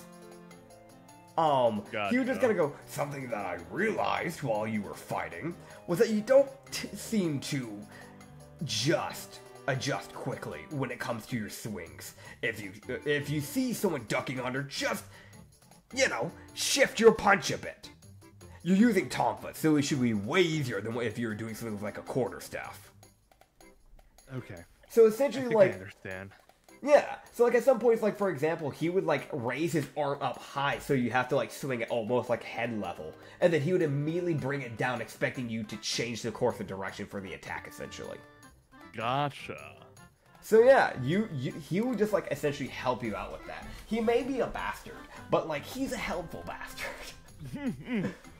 So actually, a quick question: is Miles just gonna like go back to the ship at some point, or What about Moss? God, Moss, what are you doing? Okay, that's for that. Got it. Okay, yeah. He's going to... Yeah, he'll head back to the ship, yeah. I'm gonna... Assuming the frickin' Kitsune hasn't left the building yet, he's gonna be like... If you're not doing anything later, we could get to take you up to dinner and get to know you better. All right, so Assuming she'll even hear this. could I suggest something? Could he get a Oh, no. persuasion with advantage since it's a fangirl? Well, here's the first thing, right? I need a roll to see Yeah. if she's still in the building. Ah. Oh yeah, no, she's speed beam. She's gone. There is a shot she's gone. She is surprisingly in the building, so you got luck. Yes! And most likely she was Shocking. just, once again, you see pop out on a different side of the Where? arena. So, like, I'm gonna ping it, as you see, like, she's way over here now. How in the fuck? You can see what I think she's used for, right? She's just fucking sprinting around the entire time. Yeah, She turns into a fox and dashes motherfuckers somewhere. I mean, think about it, right? She has an action and a bonus action to use to just sprint. But yeah, she just goes, roll me that persuasion check with advantage. Oh, please! Okay. That's a +6. Come on, baby. Come on, baby, you got Please! See what you get. Hey, I'm glad I suggested advantage. Oh, thank God! She fucking claws your eyes out. Like, I'm... Oh, fuck. Does she even have claws? No, this Kitsune's do not in my world. She does have very sharp fingernails from where you can see. They definitely point out quite a bit. She has like these Like, like what- black fingernails. Where are kitsunes in your world on like the furry scale? They're not really that furry. They have like the tail and the ears, but the rest is maybe pretty human. Okay. But besides that, I mean, there is the fox form they have. So, but that's like full fox. There's like no like humanoid form of that. It's just full fox. Okay. But listen, Usagi's trying to probe, like, how useful she could possibly be. that's fair. That's fair. He is not romantically interested. He's trying to, get her to stop running away because she might, be useful in like stealth and such. Yeah. Le collaborateur. I completely understand. Yeah, no, honestly, like, there's that bit of me that's like, I know it's advantage, but also that was a nat 1. Oh no. Normally, net Yeah, ones no. overrule even with advantage. Normally, Yeah. so I was having to remind myself of how the hungry rules work with this. Pain. Sadly, yeah, she would just go. You can see that she's just like her brain is just melting because she didn't even expect to be accepted into the ship. So it's not even like gonna keep stowing away. so yeah, it's one of those weird things where like it's not even like she's like declining your offer. It's like as if like she just can't handle the information she's processing right now. I'll just go. Yeah. And leave you this. I'm literally just imagining the most like billowing steam coming out of her ears. Oh, yeah, no, as her there's- brain just goes, I'm shutting down. Yeah, there is actively Oh, like if there was steam, if steam could actively come out of her hand, it would be. But you can see like she is like looking in every direction when this was going before he was like walking away. Like she was just not handling that information well. Iris is the size of her damn eyeball. I'm Yes, going to, yes. I'll just leave you to that. Fair. I'll Walk just away. leave you to trying to think. Yes. Oh man. So Sorry, Usagi's not interested in that. You know, That is not his type. Not his type. You know. so when Malice This- gets on the ship, so this was This is the the stupidest bit. Yeah. so when Malice gets like back to the ship, Chrono, who just seems who's like taking a little break from training at this point, is like drenched in sweat. He kind of looks at Malice, smiles very half-heartedly, and just says, "Oh, hey Malice, congrats on your win, by the way. Sorry Do that you- I couldn't make it to the finals though. Do you stop swinging? He's just taking a break. Okay, you're Tabor. I was gonna say if it was actively during practice, the barbarian would have fucking smacked you with the Yeah, the that's net. fair. That's fair. Just like, Yeah. oh, hey, yeah, no, that doesn't happen. Okay, cool. Malice, how you feeling, bud? Okay, yay. As Moss would look back here like, oh, thanks. I wish I had won the way I had, but I won. So I got this. He just looks at the fucking puppy like, you exist, and I'm not sure how I feel about it. I have never seen such a creature. I did not know you existed. Oh boy. Chrono would just reply with saying, I was still a little bit dazed after my initial fights. What? What happened exactly? I damn near tore his shoulder off Huh. because instinct took over. That's disturbing. Sorry, Yeah. sorry, no offense, but I mean, No, it's the correct reaction.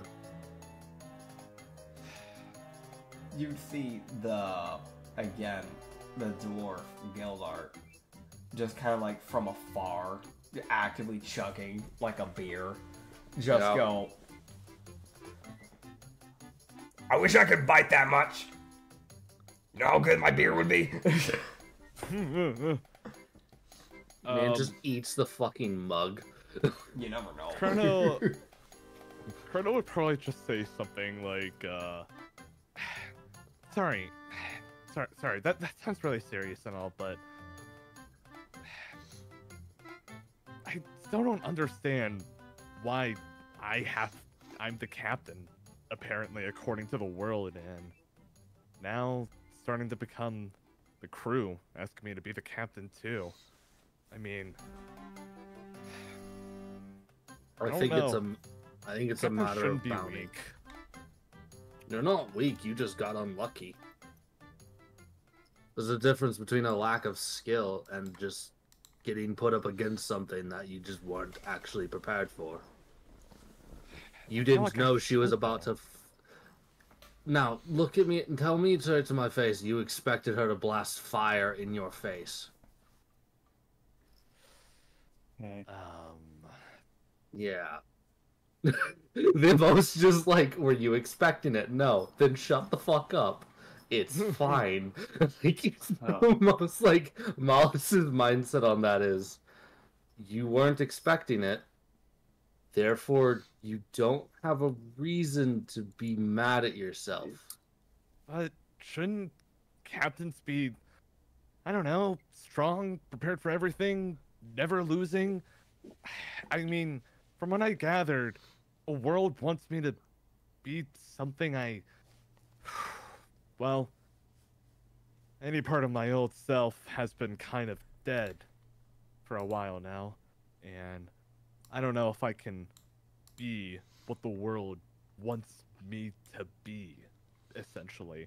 Now I might have to start looking after everyone else too now because of my bounty from that day where it happened. Chrono at this point touches his left hand where his glove is instinctively as he says that. Well, you're not gonna have to do it alone. You're gonna have to pick a vice captain or someone to help you manage your crew. Someone who has to lead in your set or whatever. However you want to handle it. But if you really think about it, think back to when we fought the Blink Pirates. They didn't win that fight. They fled because their captain knew they were about to lose. Really? Why do you think they teleported away? To be completely honest with you, I just assume we weren't worth their time anymore. No. You were up. I may have been down. But everyone else was still up. And hell, Gilthine was still fine and dandy. So, they knew they weren't winning that fight. That's why their captain teleported them away. It's not a matter of having to win every fight. It's more surviving and continuing to go on, even after a loss. Surviving, huh? Yeah, I think I can... It's at this point, for the first time, that Chrono has been, since he's gotten free, he takes off his glove, and there's a pretty deep-looking sword scar on the back of his left hand, and he says, yeah, I think I know something about surviving.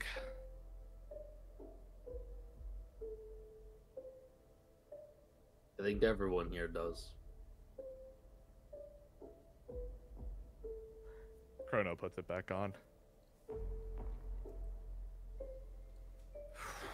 I wanted to be a pirate because I was free, but I knew I was gonna have to take responsibility for what I've done eventually, so I... Do what you want because a pirate is free. I'm sorry. I guess I'm just gonna have to start getting used to this now. Well, you're certainly free. Yeah. Yeah, I am. Sorry, this is... You probably don't need to hear this from someone like me, but, I've overheard bits and pieces of your past before, and I can sympathize knowing what it's like for the Navy to take away the most important people to you. So, my point... So when you told us you were going to start taking the Navy more seriously, that's why I understood. So, I'll keep having your back. And I've got yours. Chrono just nods, and he just goes, "Hey, dwarf guy, ready for another round?" Yeah, come here! And he just All right, runs let's at you go! and swings. Fuck yeah. But yeah, it's pretty common. It's like pretty obvious, but like the majority of your crew has at least been through some shit. Like the only person that maybe wasn't put through some shit was maybe Karori, and even then, you don't really know the full backstory of her, or what her history like, what her past is like. You just know she was a librarian at the time when you picked her up. The only one who's been a proper open book that you guys know the full story of already, or at least that you're pretty sure you do, which is Mr. Whiskers. because it's a cat, and he's like, it's the most like, I don't, what the fuck is sentimental restraint? I don't understand. Let me tell you my full backstory. But yeah, if that is all, that is where we'll also end off. As Think of anything else? by tomorrow, you guys will be able to leave. And I know what I'm hopefully doing tomorrow. with I know what I'm doing. resources. I know what I'm doing tomorrow. I'm gonna be gifting that catnip to Malele, or Millie. What's her name? Thank you. Gifting that catnip in exchange for training. Hell yeah. Yeah, she would And definitely it's- appreciate that. And could also attempt to get her dinner or something. You can try. You can try.